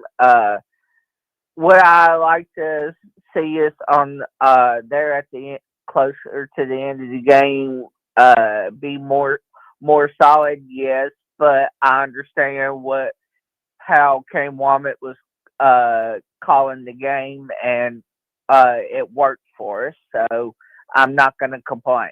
Thanks. Going into the South Carolina game, this game makes me nervous, but not from a, you know, fair weather standpoint of view. It makes me nervous because I know how good South Carolina can be, you know, and they haven't had their best season, but South Carolina can still come out and beat us if we don't go in there focused and everything. Do I think we will be? Yes, but you know, I said that for Vandy last year. I said that for Tennessee, Oklahoma, Florida State this year, Michigan, and you see what happened, you know. So it does make me nervous, but at the same time, I have to look at the past 6 weeks of body of work to say, okay, I'm confident, but it still makes me nervous because this is a true definition of a trap game for us this week. 100%, Zach, 100%. So make sure we make sure that we're not overlooking it from a fan base standpoint. I know South Carolina on the scoreboard, if you look at their games and you're just looking at scores and who they lost to, you're like, oh, we ain't worried about it. But go look at how they play. You have to disrupt. You got to take their heart early. And other teams have done it. And if we come in with the same mindset, the way that we play a brand of ball, it won't be a trap game. We just can't, like you said, we can't come in thinking that this will happen. We have to make it happen like we've done the last 5 weeks. I think we're in a good spot. Zach, final thoughts as we get ready to open the phone line back up, man. My MVPs offensively, I have to go with Ryan Williams, not necessarily from a statistical point of view, but from an effort point of view. Yes, sir. Yes, sir. I give you that one. For using his hands, I'm proud of him. It's finally clicking for him again. You know, great job, yep. Ryan. On the defensive side, I have to go with Yonzi Pierre. Yonzi Pierre yes, had a heck of a game. Yeah, man. 1A, 1B type scenario. On the flip side of that, I would have to give it to Xavier Brown as well. He played a good game. Had that big pick six that changed the whole momentum of the game and swayed it to where we could have a 2-score. Yeah. Look, Zach, the chat on your head. Chief said, "Damn, Zach, it's Monday. You gotta say that shit for Friday, man. What you doing?" Y'all give it up for our guy Zach. Roll Tide, Zach. Roll Tide. Hey, Zach ready to do his game analysis. Zach ain't playing. Zach ain't playing. He like Coach DeBoer and the rest of the staff, man. He done flipped the page. He done celebrated. Zach done celebrated. He done did his Alabama swag serve. Y'all know Zach is the originator of Alabama swag serve, y'all. If y'all ain't seen the video, we'll show it another day this week. But Zach done done his Alabama swag serve. He done turned he got his game plan for Saturday ready to tell y'all to not. You know what I'm saying? Stop playing, my boy, man. Hey, 334-625-1121. Call in, say your name. Hey, Big Frank, if you still out there in the corner, if you still in the back in the corner, the phone line is open. You can call the phone line. And let me go back to the studio. Why ain't tell me to go back in the studio real quick? Give me a second, man. Hey, we're going to close the phone line real quick. We got to do an infomercial break. Dang, we done missed our time slot, Mary J. We're going to do an infomercial break here. And as y'all tap in, remember, you could join the AAA membership and become a member of the AAA family by doing so. I'm going to check in with y'all after this infomercial break. We'll be right back. Don't go nowhere. Glad you chose to stop by the channel today. Just wanted to give you an opportunity to really become a part of this community here at the Coach Smook Network. We like to call ourselves the AAA family. The AAA stands for authenticity above all. We just want to give you an opportunity to become a part of this community because we're growing and we're doing something special here as a fan base, not just for Alabama, but the fan community as a whole. We're creating an environment where it's safe to be yourself, be authentic, and meet people who share the same passion you share, whether it's for the same team or not. You can do this by becoming a member of the AAA family. You simply start by just clicking the link provided to you by one of the moderators in the chat, or it'll be pinned to the top of the chat. Click that link. It'll bring you to my homepage. When you get to my homepage, make sure you hit the notification button and turn on all notifications. Understand that there are multiple ways to support the channel, and each level has its perks. You can go through and read each perk. As we continue to grow, new perks will be added to each level. One thing we would like to highlight that all AAA members are greatly appreciated. It does not go unnoticed that you have taken time and hard-earned money to support this channel. Once you join, YouTube is going to ask for some payment information, and make sure you monitor your subscription dates. Also, if you really want to get interactive with the community and find out what's going on, think about joining our Discord family. This is where you can get into all the fan talk of the community, and also there are networking opportunities. Please be mindful that there are rules and that we expect everyone to treat everyone with respect. Also, if you're looking to partner with Coach Smook Network or sponsor, please hit us up at coachsmooknetwork@gmail.com, and our staff will get back to you in a timely manner.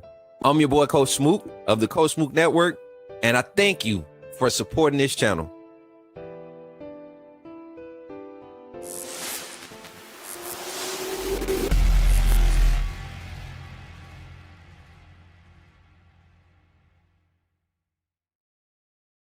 All right, chat. Let's get back into it, man. Appreciate y'all for hanging out with your boy today, man. I ain't gonna be bad today no more, y'all. I promise y'all. I wasn't trying to be bad in the first place, man. I get tired of folks talking crazy, y'all. I don't know. It's a phone line for a reason. If you want to talk crazy, call the phone line. Call the phone. All right, let me refresh my page real quick. I got to go out of here and come back, but we'll be right back. You're talking about Jalen Milroe and the Pips, the perfect weak side linebacker, right? Put him next to the mic. Not going to take us a lot of time, but I want to say that I'm excited about what. Okay, forgive me, my brother. What's on your mind? Oh, I'm good. I'm just still sorry for all the other content creators now that we have this mega star back in our presence. Hey, y'all, now we good. I couldn't find my audio, but none of my stuff was in the background. Appreciate y'all for hanging out. 334-625-1121. We got another 30 minutes left on the call-in show, man. If y'all want to tap in Talk your talk, 334-625-1121. We had 2 people call while we were in our little infomercial break. The phone line is now open, so go ahead and call in 334-205. Y'all 2 can call back in to the number 334-625-1121. 625-1121. Y'all tap in. And let me tap in with TikTok while we here, man. TikTok, appreciate y'all for pulling up. Antonio Snell with the gifts over there, man. I did not see the comments. Cartavius M, talk about my dog, Yazi Pierre. You follow me. You already know, man. I keep telling y'all, man. Y'all sleeping on my boy. Hey, here we go. 334. Let's see who it is. Call from Teresa Davis. Uh-oh. to accept, press 1. To send a voicemail. Yo, you're in the game with Coach Smook. We said we got Teresa Davis on the line. Yes, sir. Y'all, welcome Teresa Davis to the phone line. This is a first time call. I never heard this call in the chat. Never seen the name. How you doing today, Miss Teresa? All right. How are you? I'm doing pretty good. Talk to me. What's on your mind? Your reaction to Alabama and Tennessee, and what else you got to talk about? I really just want to make a comment, but I did enjoy the game. Mm-hmm. And one thing you always say, talk about effort, and Ryan Williams. Yes, ma'am. It's like he got in his own head, but this game he showed up to show that he does have those hands. So I was so proud to see that from him. And my main comment that I want to make is, as 18 and 19, 20-year-old men, we expect these kids to come out every game and be perfect. That's not fair to them, because you have 28, 29, 30-year-old men at the NFL level that make mistakes. We just got to give these kids some grace as a fan, enjoy, root for them, stop criticizing them so much, because just on a whole nother level in life, we still trying to figure this thing out too. Enjoy the game, root for them, do what you can. Stop being so down on them. When these kids doing, they doing the best they can. They are not going to be perfect. Amen. It's just not. And it gets on my nerves so bad to hear fans talking about them, the media talking about them. Then we as fans supposed to be supporting them. Then here we come down on them. Come on, it's Teresa. Ridiculous at a point. And people get mad at me for calling that out. That's what I call fair weather fandom. I understand if we're talking about their performance on the field, that's one thing. All right, Deshaun Jones, you got to play better. You're not a good fit. That's okay. That's that. But when you start, fire him, kick him out. He doesn't deserve to play at Alabama. He's trash. When we start doing that, that's when it becomes a problem for me as a supporter, as someone that covers the game. But at the end of the day, that could be my son out there. That could be your nephew out there. You get what I'm saying? Like, that's my thing. Yesterday, I looked at Lattimore. He got beat on those routes with Washington. Mm-hmm. I mean, and when I looked at some of the reactions that were fan of the Commanders, they really, really talked about him. But just like you said, and I agree, you can have family members out there. How would you feel day in and day out to hear all of this negative being spewed at them when these kids are doing the best that they can? They do you not think that they want to play a perfect game? Come on now. But is that realistic? No, it's not. We don't navigate through life being perfect. So how can we put those expectations on these kids in this sport? That's a dangerous sport at that. They come out there every day putting their life on the line for a sport that they love, something that we can enjoy as fans. Be a fan and just stop being so negative toward the kids. Facts. Because they are kids. Facts. At the end of the day, they somebody else's child. They somebody else's child. And I agree. And I get where Doug is coming from. He says in the chat to respond to you, Teresa, and we're going to get you a response to this. He said, respectfully, I somewhat disagree. When you're making $1 million plus a year and doing all this promo for your brand, I expect you to show up when it counts. Now, Teresa, before I throw that back to you and respond, I would like to respond to Doug. Doug, I get exactly where you're coming from. But when you have a timeline of consistencies and things are showing up, I understand you evaluate, critique, and criticizing the player's gameplay, right? But we're talking about, and I believe Teresa's coming from a standpoint of Look at how these boys are done by their mistakes in the middle of a game that hasn't even finished yet. We're not even at the point of losing, right? This is not a game like a game changer play. We're talking about players that are making small mistakes or a mistake in the game, and the battle's not even done, and you're dogging them before. But then after the game, when we win, your roll tide in this. You know that player was part of the way that victory came out. Do you know that what he messed up and how the team rebounded from how he made a mistake? That plays into how this team plays as a whole or how the result is. So, Teresa, how do you respond to him somewhat disagreeing when you're making a meal, you're supposed to stand up and show up in those big moments? How do you respond to it?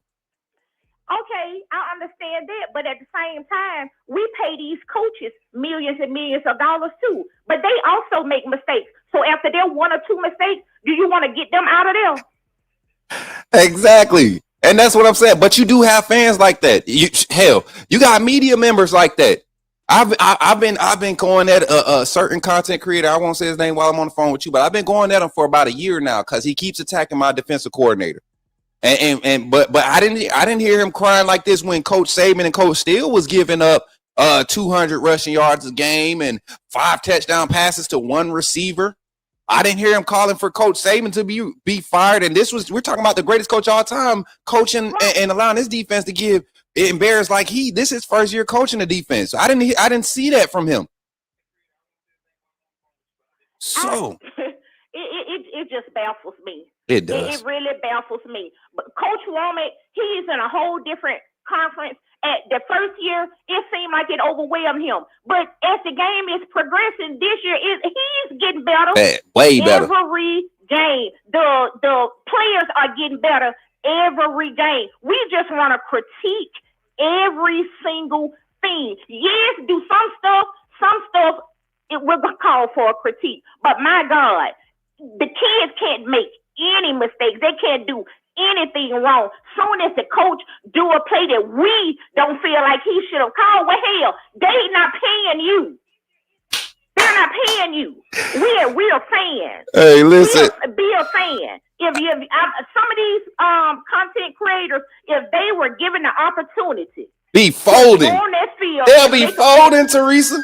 They will be folding like an empty wallet. They would fold, nothing in it. Nothing. You could come up with anything, but they can sit behind the keyboard, talk all of this junk, and say what they would have done. But if they was in a pressure situation, they would fold. That's why I laugh. And I don't down anybody. But when you come into an arena where I know what I'm talking about, and I may have not coached at the collegiate level, but I've coached at a competitive high school level, and not even being a play caller.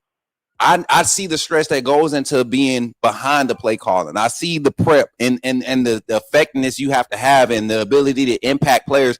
And you're talking about dealing with anywhere from, and I played at school. I had a team that only had 67 players on it. You're dealing with a collegiate level. You're dealing with 100 and some different personalities. And out of those 100 some personalities, 60 of them are supposed to contribute. 65 of them are supposed to contribute to the success of your game plan week in and week out. And it's a lot of moving pieces. So last year, for us to be able to win 9 games and lose three losses on the road, that was a lot of figuring out we were doing on the fly. And like you said, even with Coach Womack and play calling, that was a lot of figuring out. Not even Ryan Grubb, Nick Sheridan, never coming over thinking he was going to be the play caller, ending up having to be the play caller. Kalen DeBoer having to babysit a little bit throughout the season to help groom, not being able to truly manage the game. We saw some spots where we were trying to figure it out. Now you got a more cohesive unit of a staff. You got the continuity with your players. You're seeing the chemistry develop amongst the players and the play caller and the quarterback, offensive coordinator, quarterback, their relationship, and that quarterback room is blossoming. The linebacker core and the defensive coordinator and the secondary and the free safety room, and it's coming together. And back to the comment with the guy that talked about them being paid millions, and you expect, okay, when the players weren't getting paid, we still expected them to play because they were at where? Alabama. It's just a different expectation when we're at Alabama. So stop throwing around the fact that they're getting paid money. Let's get off of that soapbox.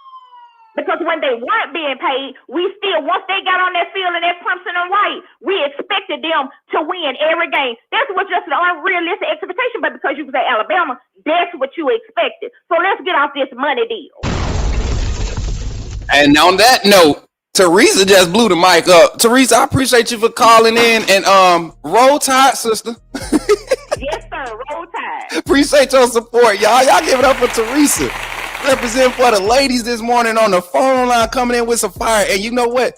We never have a female call in with like some like soft vibes. They come in with the heat, man. Shout out to Teresa. Hey, ladies, if you're watching right now, if you one of them ladies, you feel like your voice can't be heard, y'all better recognize. I love when my Bama ladies, football ladies, get on here, talk to aunties, sisters, cousins, aunties, what else? They have mamas, all of y'all, grandmamas.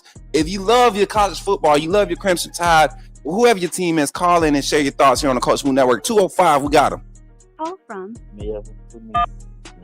Yo, Melvin, you in the game with your boy Coach Smook, man. Talk to me, man. What up, Coach Smook? Man. Yeah, everybody in the chat. What up, man? Facts. And before we get into our conversation, Melvin, let me look at the comments. I am going to have to, we got to make sure we remember Teresa's number, or she going to have to be, hey, y'all give it up for Teresa. That was fire. Cindy, you got somebody else on your team now. Shout out to Cindy with the $5 super chat. Great game Saturday. Mistakes are part of the game. Love me some James Smith. He's the dog we need. Hey, speaking of Melvin, I don't know if you've seen the clip, but you know James Smith and Quay Roussard, they some Gump Town boys. They from my neck of the woods. You know what I'm saying? And Okay. that West Side mentality almost came out of my boy James Smith after the game, y'all. I don't know if y'all seen it. That West Side almost came out. He seen somebody. Chris Brazzell was trying to get at Damani Jackson because Damani Jackson, you know, they were yapping at the game. And the story goes, Damani came over and said, "What about them 400 yards or something?" He said 4 receptions for 400 yards. He was going to have some crazy thing that was going on Instagram. And, you know, just trying to playfully talk trash, and Brazzell got disrespectful. So, you know, my boy James, he pulled up. He like, you a, you know what I'm saying? Like he went in, and I see Deontay, the Bo Bill boy, put up like, hey, we gonna chill. Then he said something slick to Deontay. And Deontay had to turn around, and coach the boy had to come over there and be like, hey, y'all chill. We ain't doing that. You know what I'm saying? We got the win. Let's go ahead and move on. Then Jalen and Bachway, you know, them boys, they come out there, them Birmingham boys, they come out there, they get to talking, they know what, man. You gotta be careful, man, with them B-Hound boys. But yeah, man, Melvin, talk to me, man. Give me your thoughts on the game. Going forward, South Carolina, all that good stuff. Welcome to the show again, too, man. Appreciate you for tapping in. Appreciate Coach Smook. Yeah, like I said, I like the game Saturday. We turned up, turn around all the way there, man. Love every minute of the soul, man. Like, hey, man, we looked good Saturday night, man. I love every minute, like I said. I was with my cousin, how we were partying and everything, man. Facts. Hey, you know what? Mary J, what's up with the banner? She done got hyped by Teresa calling in. She still got Teresa name on the thing, man. She got Teresa. But nah, hey, Melvin, you know who you remind me of when you on the phone line? Who? Do you watch or do you listen to the Ricky Smiley Morning Show? I ain't even count, man. I ain't listened to Ricky Smiley so long, man. Well, you're familiar with the show, right? Yeah. Do you remember Black? You know Black Tony when he call in, he always calling out of work. Oh yeah. That's how you sound on the phone, man. You sound like Black Tony. We're gonna have to call him Black Tony. Oh, Mary J ain't even in the back right now. What happened? I think her screen might have froze. Let me get the banner updated. My fault, y'all. Mary J, I ain't even noticed you wasn't even back there. That's crazy. You do sound like what? Final thoughts, man. Give me some more thoughts, and then we're gonna get the phone line back open. Oh yeah, man. I can't wait to see South Carolina this Saturday, man. We're gonna turn that turkey to a 6-piece, man, and a biscuit. Yes, sir. Hey. Add some dirty rice, man. Add some dirty rice to it. Hey, not red beans and rice for all my Louisiana folks. We got dirty rice down here in Alabama. If you ain't never had no dirty rice, you missing out, man. If you ain't never had no Bama dirty rice, I done had dirty rice in Florida. They do a different type of dirty rice, the Cajun style rice, dirty rice in Louisiana. Texas got some different mix and blends of rice, but that Alabama dirty rice, and I'll even give Mississippi theirs. I give Mississippi theirs too. Yeah, Mississippi got some good. Yeah. They Mississippi do they dirty rice, but yeah, man. Let's go over here to South Carolina. Let's go to Columbia, and let's go ahead. I gotta call my sister Haley. She was real hype about Lenore Sellers. I was too. I thought South Carolina would be a better team, but I'm gonna try to get my sister Haley in on this week with some content. One of my sisters, she loves military, so she loves her Gamecocks. You win, lose, or draw, she represents. So it's gonna be an interesting situation this week as we reach out to more South Carolina content creators and try to get some collabs done. But Melvin, appreciate you for calling it in, man, and roll time, my boy. Roll time to you, my brother. Yes, sir. Y'all give it up for Melvin. 334-625-1121. Call in. The phone line is open. Call in, say your name, and put me in the game, Coach Smook. Y'all, I think Teresa done stole the show. Teresa, if you still in the chat, leave us a comment. I got to see. Is Teresa in the chat? Mary J, I don't know. I couldn't see. He was telling the Tennessee players where to go. You seen the coach clear that up quick. That's a good sign. They respect Debo. Yeah, facts. Because most players will be trying to prove that they tough, and you see fights break out. He got in front of he got in front of Deontay was trying to break it up at first. I know I kind of blew it out of proportion, but Deontay was trying to break it up at first, and then DeBoer came and reinforced it, and they just handled it. Bach came in did his thing too. 251, let's get him on the line. Call from Cindy, put me in the game, Coach. Cindy, you in the game with Coach Smook. Talk to me, girl. Y'all get up for my Cindy. Hey, buddy. How you doing today, Cindy? Man, I wanted to call you after the game, but I didn't have a voice. So. I already know. It took me all weekend just to get my voice back. Look, Cindy, you probably would have got more hype the energy we had in this chat. I know you was in there amping it up too, man. I'll tell you. Yeah, well, I almost didn't call. I was like, man, I can't follow Teresa up. I don't think. Right, man. Look, even Erica Calhoun is in the chat talking about, yeah, Teresa, talk your talk. Yeah. She's right. Look, there she go. Bless 50. We got you in here. Appreciate you for calling in. You done made your mark. Go ahead and get her that wristband, y'all. Get her that link for that wristband. We got her. She definitely part of the family now. What you think, Cindy? Yeah. She needs to keep calling in. I don't need to be the only girl calling. Facts. And then you know what's crazy, Cindy? I don't know if you was in here for the live watch party during the game, but we had a halftime call in, an impromptu halftime call in, and the little sis, the new baby sister, Britt Sue called in the halftime and was popping her stuff. Cindy, good. I'm talking about Cindy popping her stuff, talking trash to Tennessee fans, and we told y'all, and just being grown out here, Cindy, just trying to be grown.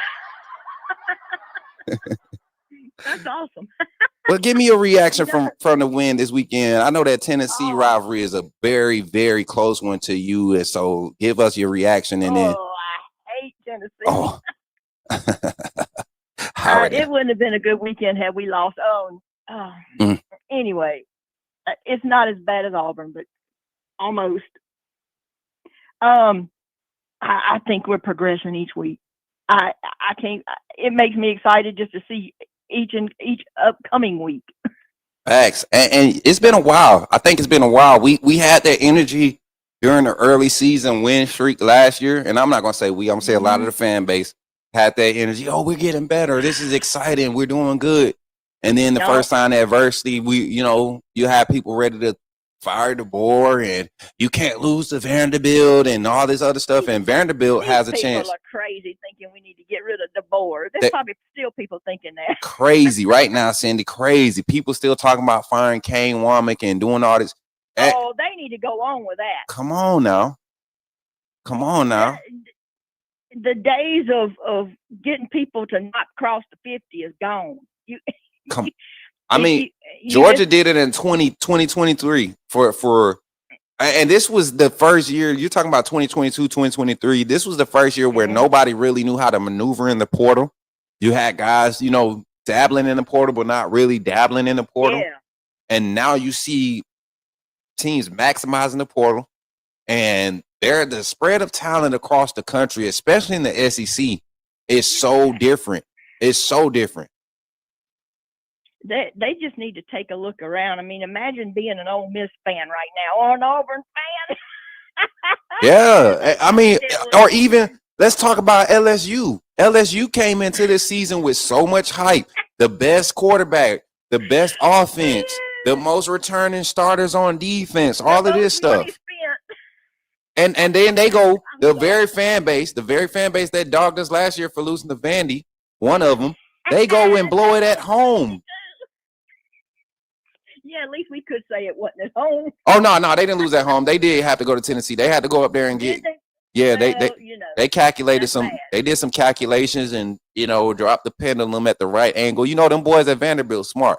You got to have their education up there. They pulled them into the lab, did some genetically modified stuff with their offense and their defense, and then sent them boys back home packing with an extra nipple or something. I don't know. Maybe everybody had extra. Hey, listen. Come on now. You know LSU fans, they've been trying to get rid of Kelly since he lost last year to Milroe. The first year to Milroe, they've been trying to get rid of him. So like LSU fans, they down bad right now. Well, that's one good thing that Milroe did last year is run them up and down the field. Man, that was, and now you got it. And see, I saw what Vandy was able to do offensively, and I don't think Vandy's pass game is as explosive as ours. And it's not. I want people to get off of this idea. This is not going to be an explosive run team that we have at Alabama. That's fine. Until somebody stops our passing game, why are we trying to force an explosive run game and we're able to win games? Well, if we can get 3 or 4 yards a run, that should be fine. That should be fine. That's what our target is. 4.3 to 3.7 to 4.1 yards is their target. We heard Ryan Grubb talk about these numbers preseason and target number of explosive plays. We hit that last game. The target amount of pass attempts, clean pass attempts. We had 24 clean pass attempts where he had no pressure, whether it was incomplete or not. 24 clean pass attempts this past game. And then the target number of yards per carry, it did not start off strong, but lean on it. They didn't force us out of our play calling style. And we see what the results were. Another 100 total, 100 yards. You got to use the run game in all extensive styles. It just can't be turned around and handed off no more. And you just hit on my biggest fear for coming up on the weekend. I was really nervous about their pass defense, rushing the passer. That just exceeded my expectations. The offensive line, give them flowers. Facts. The O-line, I would be Jesus. the first one to be hard on them. Correct me if I'm wrong, Smook, but didn't we have 0 sacks? Correct me if I'm wrong. Did we have 0 sacks? You know what I'm saying? Like people, they kept talking about how bad Wilkin Formby played the week before, and he only gave up 1 pressure. His pressure that he gave up was a sack. Man, that's awesome because I'd have been the first one to say I didn't necessarily care for his play. Yeah, but he gave up 1 pressure. Like people look at that 1 play and they try to, look at Wilkin again. This ain't Wilkin has given up 2 sacks this season in 6 games he's played in 2 sacks. Actually, he played better this week than last week. Last week he gave up that horrible looking. That was the only one. That was his first pressure that he gave up, and it resulted in a sack. That was his one and only pressure. Maybe his just looks worse. It looked bad. Yeah, it looked bad because everybody slid left but him. It was like, why you the only one didn't slide, buddy? Everybody slid left. It was like 4 slide left, and then Wilkin Formby had 2 people, one on his inside gap and one on the perimeter. He let the inside one go, and you see what happened. Yeah.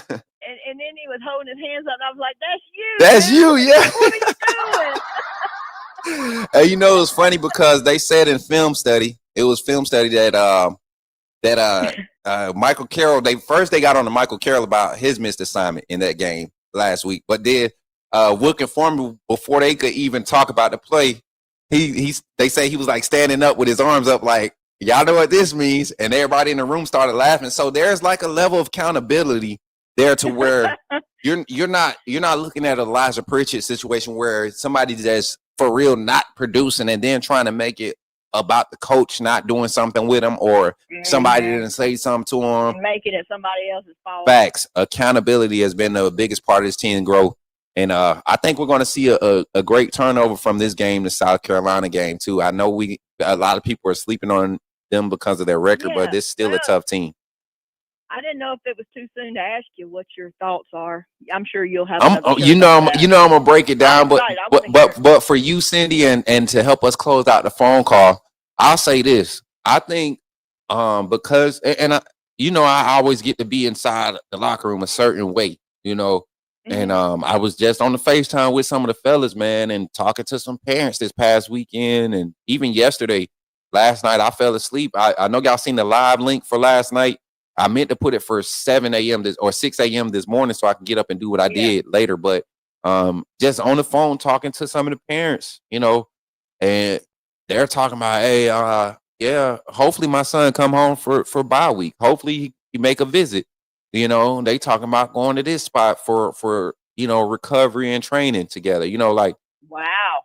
That's what I'm saying. So that's a different type of mindset. That's championship mindset to me. So if they already talking about bye week training or they've been planning to take their bye week, their last bye week of the season, and majority of that time spend it together working on film. Before LSU is it, right? This the last bye week for the season unless we get a first round bye going into the playoffs.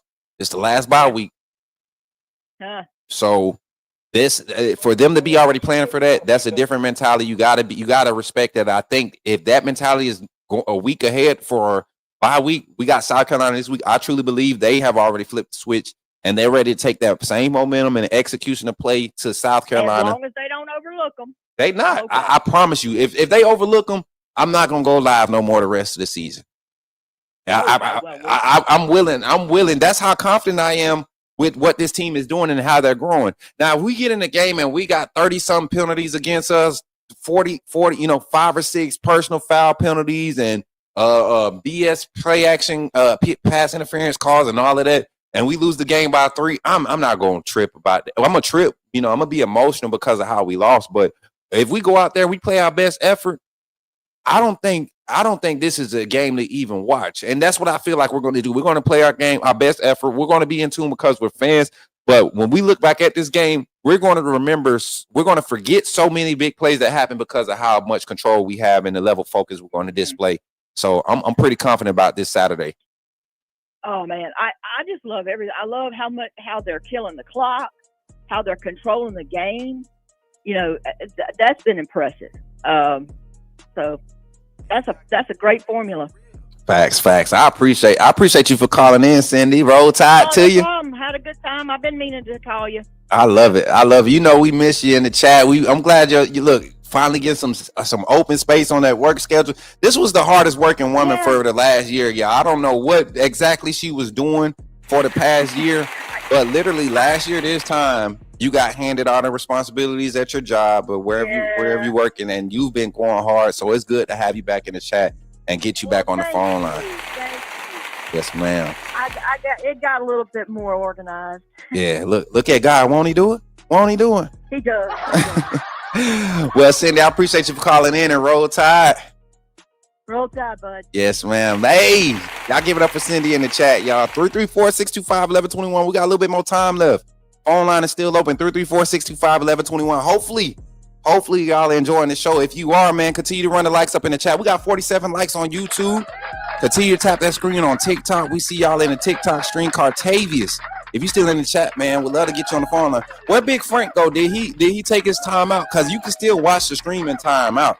That means you just need to call in so your voice could be heard, because your ain't nothing you typing gonna be seen. We don't care they get that negative chat in here. 850. Let's see. Call from. The other J put me in the game, Coach. Yo, we got the other Jay in on the phone line in the game with Coach Smook. Talk to me, other Jay. How you feeling today? Man, it's about time I get it. I'm feeling real good about yourself. He say it's about time. Hey, other Jay, man, it's your fault the channel growing, man. Just remember that when you can't get on the phone line, it's your fault, because you contribute to the growth of this channel when you like, share, comment, subscribe, all that stuff. And then when you get on and talk good talk, people want to try to one up you. They want to get their thoughts heard too. So it's your fault that we're growing and that you can't get on the phone like you want to, man. You would blame it on me, wouldn't you? It's your fault, man. What's on your mind, though, man? First of all, man, I gotta apologize. I didn't get a chance to see the game this past weekend. I was in Mississippi when my daughter was in a band competition, so everyone was looking at me to give the feedback and the score, and I'm trying to watch my daughter. Oh, so, hey. They won. They clean sweep. It was a good night. We won. I did get to see the highlight of Xavier Brown, man. I'm like, man, I wish I was there. Yeah. Yeah. It was one to remember. That play. I mean, even though I wasn't in the stadium, the energy in the chat for the live game watch party, I had the headphones in, the sound from the game, the crowd could be heard 3 miles away from the stadium. In real time. You get crunk up over there earlier. I saw the rewind you had. You going crazy? Yeah, man. It felt so real, man. It just I felt like I was there, man. I felt like I was there because I saw that. That's why you see at the beginning of the video, I'm saying lean, lean, lean, because I see him already inching inside, like he's trying to help the run support. I'm sitting there saying lean, lean, lean, and I think I'm gonna get a better view so I could kind of highlight that and edit that, zoom in to show what I'm talking about. But I'm telling him to lean, lean, lean just a little bit to show that you're going to try to stop the run. And you see how quick that quarterback pulled the pass and tried to dump it out to the flats.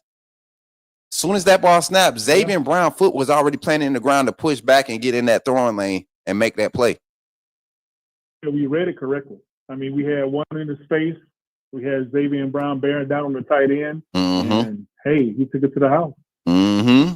I love it, man. I love it, man. So what you think going into the South Carolina game? I know you can't provide full reactions from the Tennessee game. What you think about going into this Arkansas game, man? I mean, not Arkansas, South Carolina. I said Arkansas. Lord Jesus, I'm tripping. Yeah, I got you. Other direction. We're going east, not west. Look, we're going Easter. Hey, first I want to apologize to Miss Teresa, man. I got to call my mama whenever I got the phone with you. Look. I got in trouble. Hey, look, anybody that got it, hey, she made some valid points though. Honestly, bro, she did. But I don't think she's talking to the fan like what me or you do. You get what I'm saying? Like Deshaun Jones, if you get inside leverage, you should not be trying to play a route over top. You should not be fighting for the ball or in coverage over top of a route. You should not be getting beat on inside leverage or an inside release if you got inside leverage. That's not dogging the player. That's critiquing. But when you say, "Oh, he's trash. Send him home. He don't deserve to play for Bama. Kick him off the team. Fire the coach." All of that. That's what I think she was at. So for all the fans that do critique, it's okay. I don't even call y'all fair weather. It's the fair weather fans. Man, our season is over. If we do this, our season is over. Those are the fair weather fans and the people that we ain't trying to hear. So, yeah, man. The coaches have faith in him. I'm pretty sure he's having good practice. And I know they were saying on the what the coaches are saying, if you have a good week of practice, you're going to play. So that's everyone across the board. So I'm pretty sure he's had that good week of practice, and sometimes it doesn't translate. And, he's still new to the system. Yeah. It isn't like he's been there for 4 or 5 years. Yep, second year. This is his 16th month in the system. Yeah. So I mean, it could be one game, the lights come on. You never know. So, but for this weekend, I feel like the team really turned the corner in the ULM game, actually. Could they have won in Tallahassee? Probably. They should have. But there were some things going on behind the scenes. But now they have trust in each other and they see what they can do. Yeah, there are things to clean up. But, hey, man, I believe with Ty being the leader he is and the defense really coming along right now, Pierre and Smith and, we got a great secondary, good linebackers. Man, this team, like you said, I believe that we're going to win out. I do. And I do. Play Texas A&M in the SEC championship game. I think we're going to win that one too. Get that bye, and hey, sky's the limit. Sky's the limit. 100%, man. I truly believe that this is a 14-1 season. I do, man. I do. I think this is a 14-1 season. Or would it be 15-1? I'm sorry. It'll be 15-1. 15-1 a season. I don't see, like, even losing that Florida State game, they weren't the better team. They weren't the better team. They were not the better team. Two of those scores are lack of effort, right? Even if their defense forces us to kind of struggle on the offensive side, even if you take away the drops, I mean, if you keep the drops from the offense, defensive effort has been the difference for this team. The defensive intensity, their willingness to continue to commit to learning the game plan and put their bodies on the line, be aggressive in a lot of these moments. I see a lot of physicality. My inside linebackers have played a lot more physical the last 3 or 4 weeks. A lot more physical.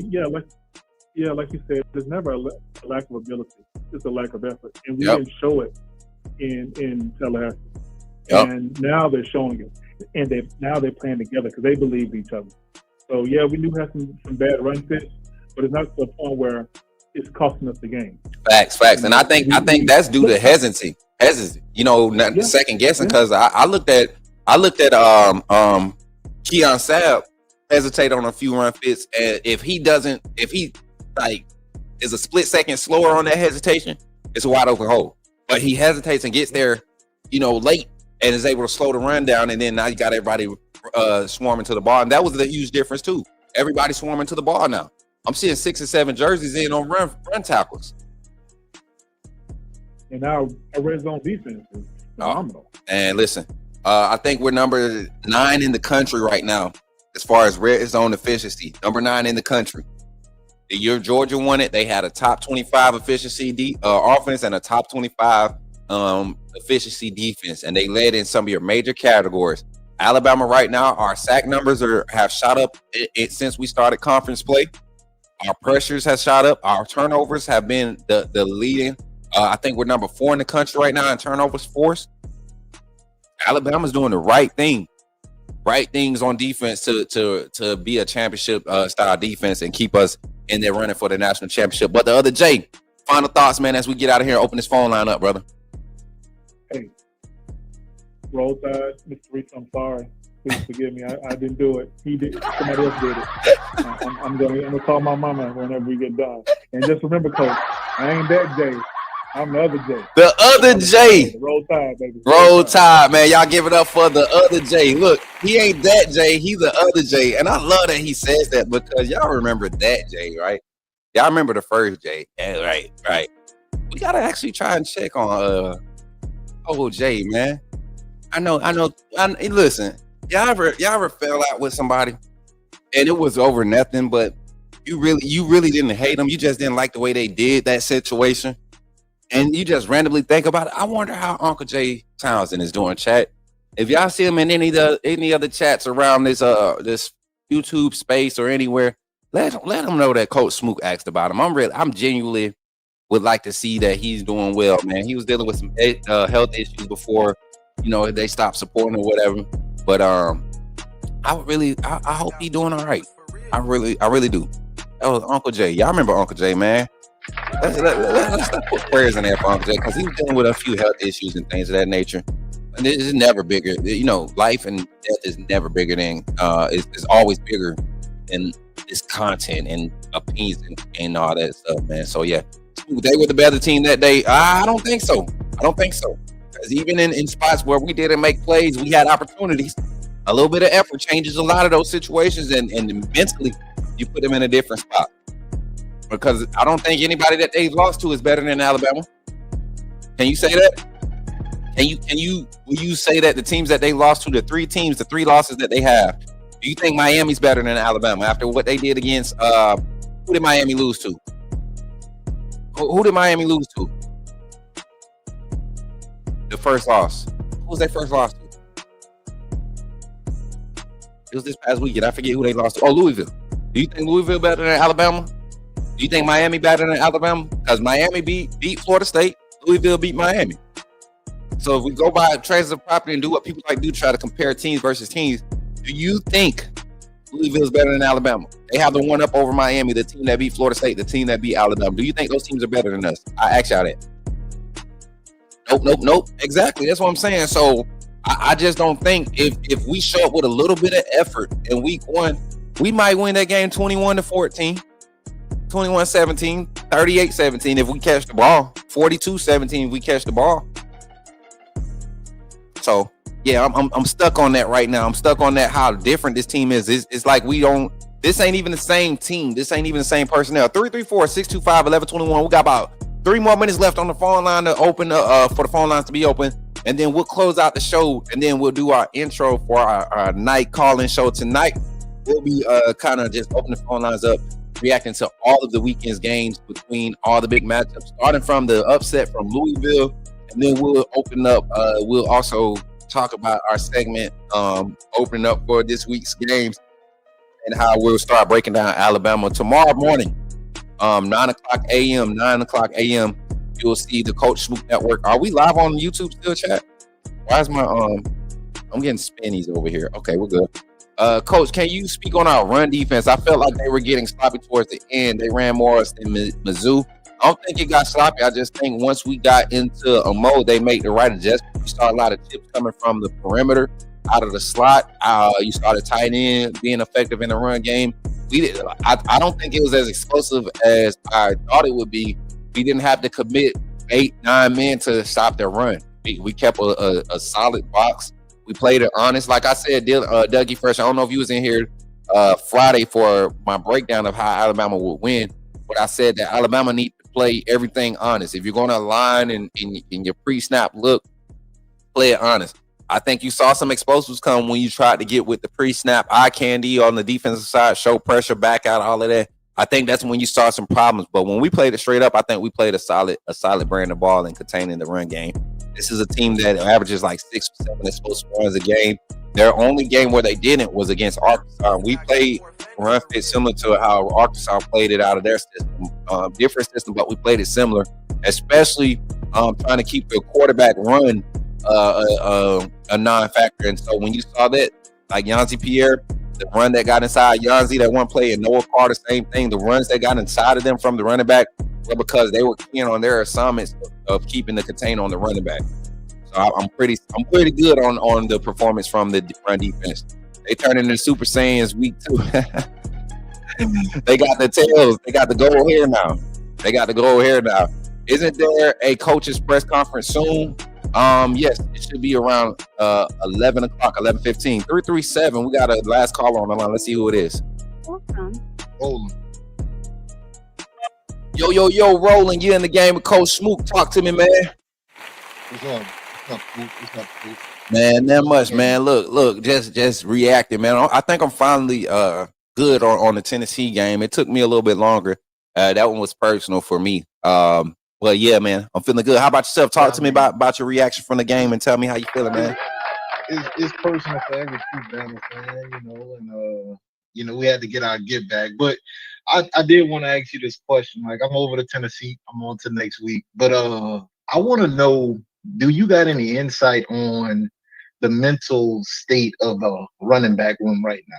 Because I feel like, granted, Hill came in, he did his thing. But we got a stable full of running backs that's also capable of, helping out when we need them to help out. But, Young has been put on the back burner lately. And I'm like, man, we know he a quality back. We've seen the glimpses of him in the past. So it's like, do you know if their heads are all in it? How they feeling? I want to know the feedback on that. Okay, I'm gonna say it like this because I've had that conversation. And you know how we have to dress things up to make it presentable, right? And the simple fact of the matter is, and we had a caller on earlier, is how you look in the week going up to practice. Going up to that game, that practice in that week going up to the game, and because of what you're building week in and week out, you may be limiting your window of evaluation with some of your early mistakes that were showing up as consistencies. And if you look at the running back room, the backs that are getting the reps are solid in pass pro. They're aggressive in pass pro, and as far as stepping up and at least making an attempt to guard your quarterback or protect your quarterback. And we know week 1, What was Richard? What was the weakness? Yeah, young. Yeah. Running back pass pro. Okay. You get what I'm saying? So it's more of an overall evaluation rather Yes. than can he just add to the run game. Week in, we week also out. Need you to block. Yes. Yeah. Okay. Yep. I can see that. Now, on that topic, if it's a week in, week out, now like the whole AAA family know, like seven not it. Mm-hmm. Like, he not it. But is it a week in and week out thing with that? Because he keep getting opportunities, and he just that's our weakest link. Hey. Like if I'm South Carolina, bro, I'm putting the track star up against 7, and I'm saying I'm living and dying by it. If he on the field, I'm attacking. That's how I'm looking at it. So I'm like, come on, man, what we gonna do? Because I'm surprised he got even a chance in the second half. I don't mean he got out right after that first play. He got blocked 15 yards down the field. But is it a week in and week out evaluation every position? And the other guys are just not doing it through the week, and he get the start? Like, that's where my heart is, man. That's where my heart is, because he's still, I mean, even last week, he split the first team reps, majority of the first team reps with Calhoun, right? Based off of our reports. Red Morgan got the same. I mean, everybody's workload was pretty much similar, right? Mm-hmm. And the thing is, I truly had no issues. I talked about this at the beginning of the show. I had no issues with Deshaun Jones coming into the season because of how he looked in practice. I mean, looked like a guy that would be the fit. But week 1 against Florida State, I think I gave everybody their one off that week. I think Zay Mincy, he showed some weaknesses and was out of place a lot. We saw Dijon Lee give up the big play. We saw Damani Jackson give up a big play. Deshaun Jones. I expected us to have some spots where we saw some weaknesses, but this is a consistent. If there's been a consistent in the secondary, 7 is a liability. And I have the same question you have. I look at it like this. 7 gets the opportunity. He shows up in film practice, film evaluation, and he's saying, I should have been here. I should have been there. Or it could be one of these things. 7 shows up and doesn't know, and then you want to test the guy that's been there. Red Morgan, you used to see him a lot. Coach Mo is used to seeing Red more than he's used to seeing Cam. He's used to, I mean, just around the facility, they have built a little bit more of a rapport with each other. So if Deshaun Jones do something wrong on film, we stop the film, and I say, Red, what's supposed to be happening right here? And Red Moore says, blah, blah, blah, blah, blah, blah, blah. And he's doing that since week 1. And he's shown the most improvement since fall and spring compared to what he did last year. That's what earns Rand that opportunity to get on the field and do exactly what he's been evaluating in film and in practice, and he gets that opportunity. And it just be a chance, a thing where he might have not asked Cam Calhoun in that moment, hey, Cam, what do we do right here? But I guarantee you after this week, Cam Calhoun will start getting those questions that Red was getting behind Deshaun. Yeah. I guarantee you. See that. You see, and so that I believe that's the type of evaluation going on in certain spots. Now, and go ahead, brother. I'd be hoping for like a moment where, like, you know, we ride him kind of like the Eddie Jackson. Like, Eddie was getting killed, and then he just had that moment. I've been hoping for it, but like every week he's just, I don't see it. Oh man, I don't see it. Like 3rd and forever, go after 7. Like come on, bro. Like I would respect a smart like PI on him, but it's just like, nah, I'm getting my ass beat. Fuck it. Like, you know, hey, I'm sorry, AAA. No, you good, Roland. I gotta stop you. I gotta interject. You know how I do, man. I like to have real conversations. We got a comment in the chat by B Wood 22. He said, I have a hard time believing that we are going to catch something on film that this coaching staff is going to miss out and not coach up the players and make the necessary adjustments on. I don't think you've been watching football long enough, because I'm a big proponent of going the extra mile and seeing things that we aren't seeing addressed, right? And I look at it and I say, I've seen a lot of Phil guy Brooks Austin. He does a great job at doing it. I don't understand why Alabama continues to put this guy in this situation. He has yet Terry and Arnold in Coach Saban's system, traveling across the formation, going with motions and letting him have to follow or flow through all that traffic to go with motion. People were killing us with that, and we kept saying that's not going to work. And every time we came out of that and key plays, a lot of times that last year with Saban, it was because we passed things off instead of made a guy go and roll through with it. So I totally disagree with your comment, B Wood. I think coaches do get in their own way sometimes, and they'll let personnel try to figure it out in real time, and it's not the best for making adjustments. Even if you try to adjust Deshaun Jones' depth and his alignment to give him an advantage, we've seen that done with him, and he's still not making the plays. He's messing up, but B Wood, bro. We're not saying that. We're talking about the play. We're not saying he's not being coached. We're just saying, like, dude, every time he's not producing. He's not turning over the coaching. It's big plays, though. It's not like he's getting beat on second and short. It's like third and long. We got to get off the field. In third and six. The other OC, the other OC is just like, man, we need this one. Let's tag the weakness. It's obvious, bro. Like if you know ball, you just know, like, yeah, like. When we need one, like when in doubt, like we gotta go after 7. Got to. You know what? You know what they did, and you know what they did to us, Sabins last year. They did the same thing with DeMarco Hellams. Anytime Hellams was on the field, and we've seen that done in Sabins against Sabins defense a lot. Hootie Jones, his tenure at strong safety and free safety. Come on, man! Like this is not. It's football at the end of the day. Do you think Coach Saban really sat there and did not coach up Hootie Jones and told him what he need to be doing right? Like, come on, man. Like, come on. I got one more that we need to evaluate as a whole Bama nation. Like, so the feedback from week 1 after we took the L, the coaches was flabbergasted. They was like, we don't understand what happened because the whole week of practice, and you know, everybody was on like put killing the ball on the chopping block. But I'm starting to think it wasn't really the coaching. I honestly, at this point in the season, I believe that the coaches knew what they had planned to go in there and defeat SFU. But I think it was the players' execution. Like, the more you look at it and the trend that we on, and like people been like, oh man, since week 1, I'm like, maybe the players just wasn't, you know, all in at that point. Hey, can I just add to your comment, and then I'm gonna pass it right back to you. I need 12 seconds. I have yet to see a difference in play calling style from our offense this season. I have yet to see it. We see the gadget plays thrown in, but you're executing the original script at such a high clip. You can add to it. Same thing with defense. I've seen the front adjustments, but as far as the level of aggressiveness, we haven't become more aggressive with our run blitzes. We've just put a better effort in stopping the plays after they run them. But go ahead, brother. And if you think about it, you're right, because every game after that, somebody tried to hit us with one of those sweet plays that FSU got around us on twice, and it's not successful. Like, so it's like, was the players just not on one that week? And then like everybody been evaluating this, and I've been in Instagram comments everywhere. I've been like, people been like, oh man, since week 1, you know, after week 1, Ty been on a burner, man. Ty been he been on it since week 1. He's been on it.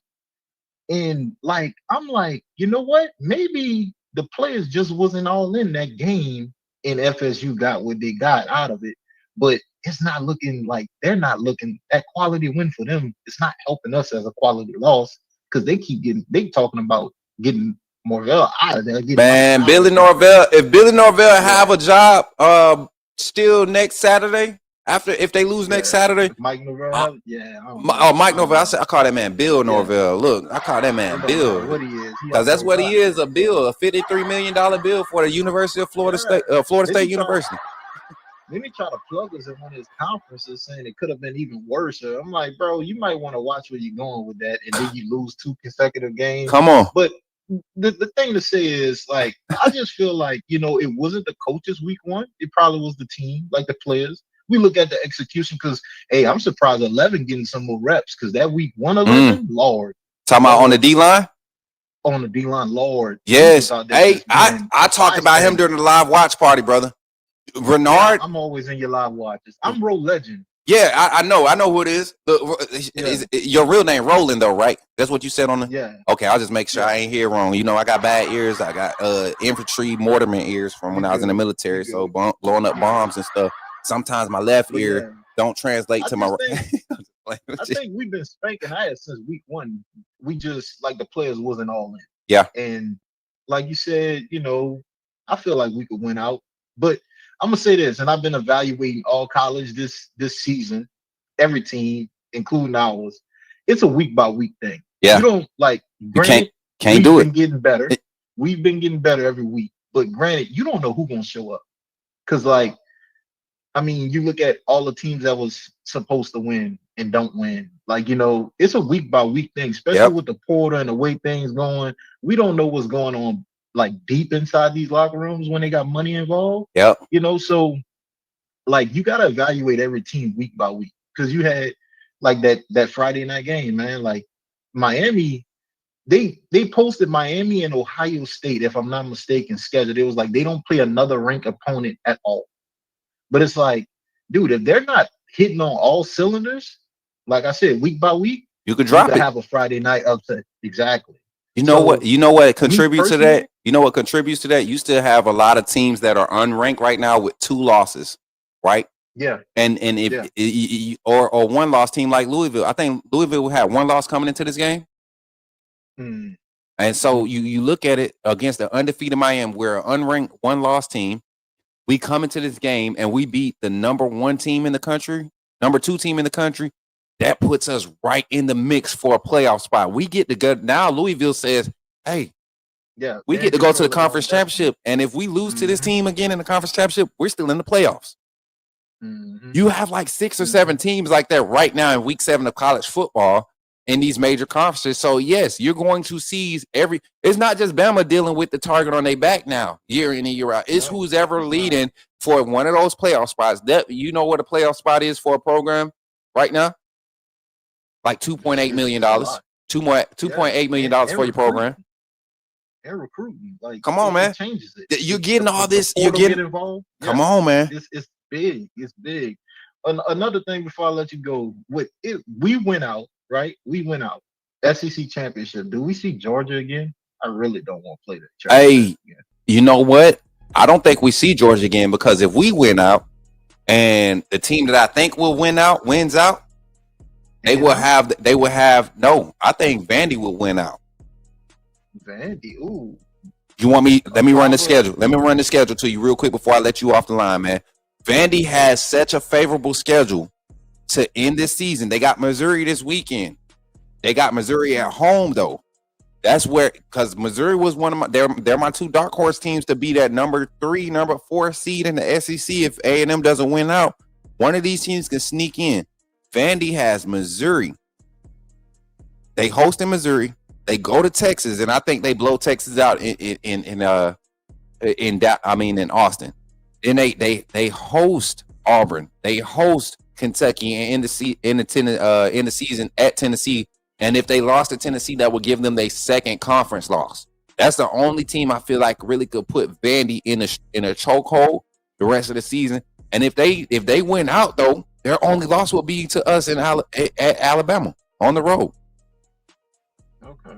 And then it's a toss-up. It's real ugly without the East and the West now, though. Yeah, and I think that's what people are not used to because now, usually we would have to see Ole Miss and Texas A&M, Alabama traditionally. But I look at it now, man. This is a wide open race for the SEC, and even with my confidence in Alabama. I know even this weekend against SEC, just not looking ahead, but looking at the overall schedule, this weekend against South Carolina, you got to come with your A game. If you don't, they might have that 3-4 drives of a play script that they're counting on and score 2 or 3 times off of, and that puts you in a different spot and create more opportunities for them. And if you give them those 3 out of those 4 drives, you let them score, you putting yourself in trouble on the road in the SEC. Yeah. That's a 3:00 game too, if I'm not mistaken. Yeah, that's good time for us. I like when we play run 3. I feel like at this point, the coaching staff is dialed in. I don't know. You say you watched Josh Pate. You notice he said like after the game before this one that everybody was locked in on Tennessee. He said that he was in the locker room. After both games, he said that after this game, it wasn't that much dialed in. Like we actually enjoyed this win. So he was kind of like on the edge about will they be focused. I don't think the coaching staff going to let him get at this point. I watched the coach show on Wednesday. Yeah. Do the call in, and last week he kind of like the boy kind of like tooted his horn. He was like, "Bro, our quarterback room. This is the best place to get." Oh, not just last week. Yeah. This one, the most recent Coach DeBoer show after the game. I mean, Coach DeBoer, his persona hasn't changed through the ridicule and everything. You could tell when he was disappointed, right? You can tell when he's disappointed in their outcome. And I don't think he's really been satisfied. But this past game, he actually looked satisfied because I feel like every player that he rolled out there this past game, he felt like they did exactly what they need to do to showcase their value. And I think we're going to see some more instances like that. We're going to see some more faces start to emerge in the next coming weeks. And you're just going to see him just like he was at Washington, man. That same monotone demeanor that everybody hated, that stoic demeanor that he displays. He's smooth, man. Yeah. That's the one you used to have to watch out for in high school. Fight. Girls. Like, it don't look like he's doing much, but hey, you know, he got them all type shit. I was him. I was the one you watched out for because up until my 11th grade year, man, I wasn't but 5'7", 5'9", something like that. You know, little short, light skinned boy. Didn't really do much. Dance, play basketball. Didn't do much play music, but I was chill, you know. And then I hit that growth spurt. What? They knew what time it was. I was standing in the back. They be, hey, come here, yellow. You know what I'm saying? But nah, I get it. But yeah, man. Hey, Roll, I appreciate you for calling in, man. Roll Tide, my guy. Hey, Roll Tide, man. Yes, sir. Y'all give it up for that guy rolling, man. He about to take me over my time and stuff with good conversation. Y'all, look, y'all not gonna do that no more. Y'all not gonna do that no more. I'm not gonna let y'all do that to me, y'all. Y'all think it's funny, but we trying to get somewhere. We trying to get somewhere. Y'all see, y'all think it's funny. Nah, don't be calling in with all these great conversations and calling out other folks and their ideology of our teams and they fair weather, fair awareness and all that stuff. Don't be doing that on this phone line. Be trying to get me counsel. You know what I'm saying? Telling the truth and stuff. Don't be doing that stuff. People don't like the truth all the time, y'all. Y'all got to be catering to folks' feelings and stuff. You know what I'm saying? Let me stop, man. Hey, let's go ahead and close this show out. Y'all, appreciate y'all for everybody that called into the phone line. I think we had 6 or 7 phone calls today. We're just getting better and better with this phone call segment. I appreciate y'all for supporting. And with that being said, man, we're going to go ahead and close out this show. I appreciate y'all for turning in. And let's do it, man. Let's close it out. Put me in the game, Coach Smook. Put me in the game, Coach Smook. Like, share, subscribe. You know we keep it live. Put me in the game, Coach Smook. Put me in the game, Coach Smook. Put me in the game, Coach Smook. Put me in the game, Coach Smook. Put me in the game, Coach Smook. Put me in the game, Coach Smook. Put me in the game, Coach Smook. Put me in the game, Coach Smook. Like, share, subscribe. You know we keep it live.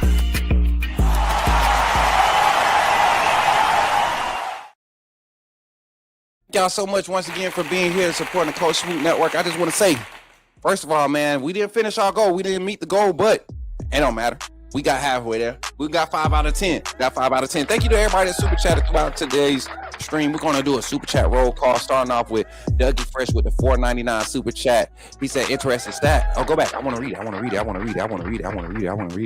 Go back. He said, interesting stat. Alabama has as many wins over ranked teams than the AP top 4 ranked teams combined. Roll Tide, roll. Thank you, Dougie, for that comment and that super chat. Big Homie came in with the $1.99 super chat. Appreciate Big Homie for that $1.99 super chat. Then we got B Wood came in and said, put me in the game, Coach Smook. We appreciate you, B Wood. My guy. Walter Roberts came in with the $1.99. Put me in the game, Coach Smook. Appreciate you, Walter, for the support, man. Yes, sir. Then we got Mary J came through with the $1.99 super chat. Just chilling. Ghost Writer, as I know. Shout out to the other J for the $1.99 super chat. We appreciate you for that support, man. And jumping in on the super chat train. We got Scully coming in with a $1.99 super chat. We got Tracy McGuire coming with $10 super chat.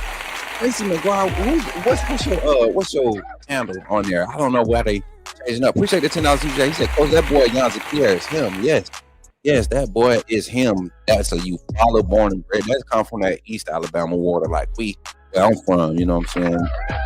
She said, put me in the game. $2 super chat for my sister, Nate, man. Appreciate you, Nate, for supporting and turning up with your boys. Always, man. One of our mods, AAA members. You've been a member for almost Nate. Or way over a year now. Yeah, we gotta have some family. And is that the last one of the stream? Go Great game Saturday from for a $5 super chat from Cindy. Appreciate Cindy for the $5 super chat. Appreciate that, Cindy. That great game Saturday. Mistakes were made, whatever that is. That's how they so anyway. Appreciate you, Walter Roberts. Come on. Mistakes are part of the game. Love me some James Smith. He's a dog we need. Appreciate you, Mary. Right? Thank you, Cindy, for the $5 super chat. Hey, Walter Roberts gave me a $9.99 super chat. Said just because Teresa and Cindy saying what it is, hey, like the other day said, I had to go call my auntie. Had to go call my mama. It's apologize. I'm sorry. And then we got some more super chats. Sully coming in with the last. He trying to round it out. 6 out of 10 for the 10. And then 7 out of 10 for the 10. 8 out of 10 for the 10. 9 out of 10 for the 10.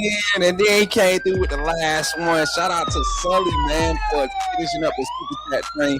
Even though we didn't make it in time, that definitely helps us with the goal. And I appreciate y'all for supporting. As always, man, appreciate y'all for the 53 likes on the live stream here on the Coach Smook Network. Live, 53 likes, man. And we've had a total of 319 total views come through on the Coach Smook Network. So people are scrolling, they're watching, they're either liking or they're sticking around, they're liking and leaving. So we appreciate y'all. Jaquan Jones, appreciate you for tapping the screen over on the YouTube. Coach Big T. Big T, we ain't heard from you since the live game simulation. And you know what's crazy, chat? That live game sim with a little bit similar like that doggone game. If you haven't watched the live game sim, Alabama versus Tennessee, go watch it again. Go watch it again. It was a vibe. And shout out to everybody, Spencer, everybody tapping, Antonio tapping over there on TikTok side, my baby Amberly tapping in over there. And shout out to all the AAA family on this side, to our sponsors and supporters here on the Coach Smook Network.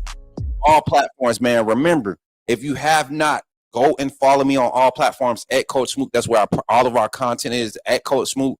And then if you really want to be a part of the family, join the AAA family by joining the membership on YouTube. We got a lot of membership videos coming up for the last stretch of the season, going into the LSU, Oklahoma, Eastern Illinois, and Auburn split. We got some content planned. So the more members we have, the more you're helping this channel grow. You're supporting us, not just monetarily, but you're helping us with our viewership and our algorithm and how we're projected when people are searching for Alabama football content. And I appreciate that. Don't forget, we got women's basketball kicking off. Y'all know I'm real tight with the team. We're going to be at a lot of games this season.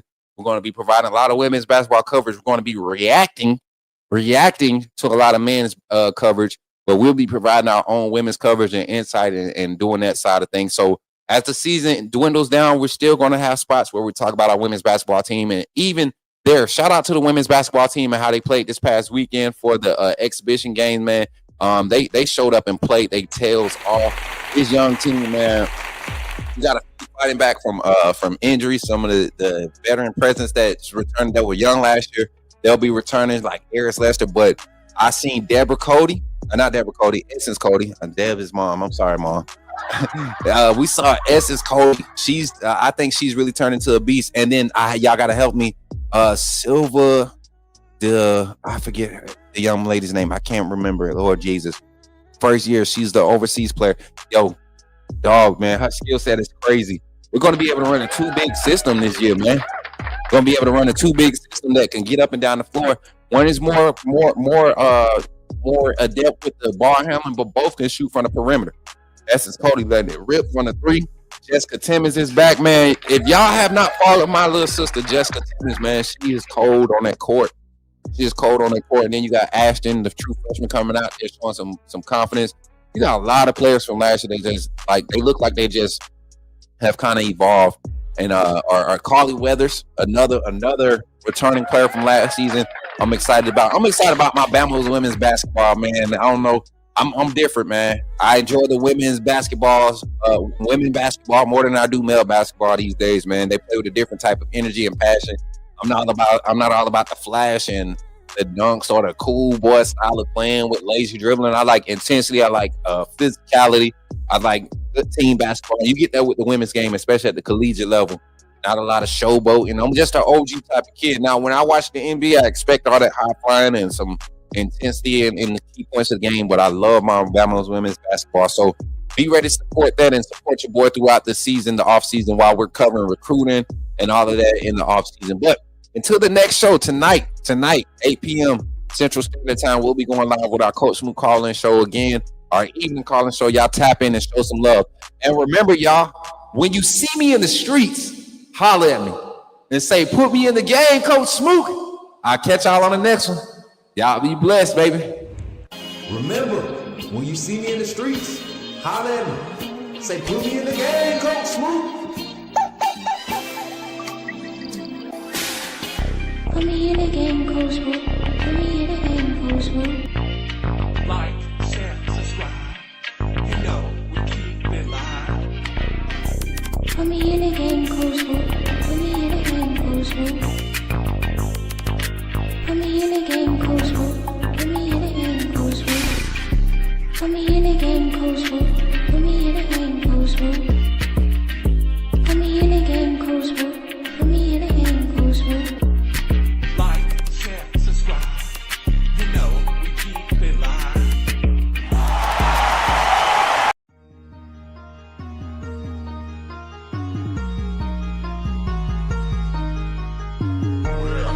Better go subscribe. You do roll with the tide. I'm down in the gun with Coach Smook. Through the game, roll, tide, roll.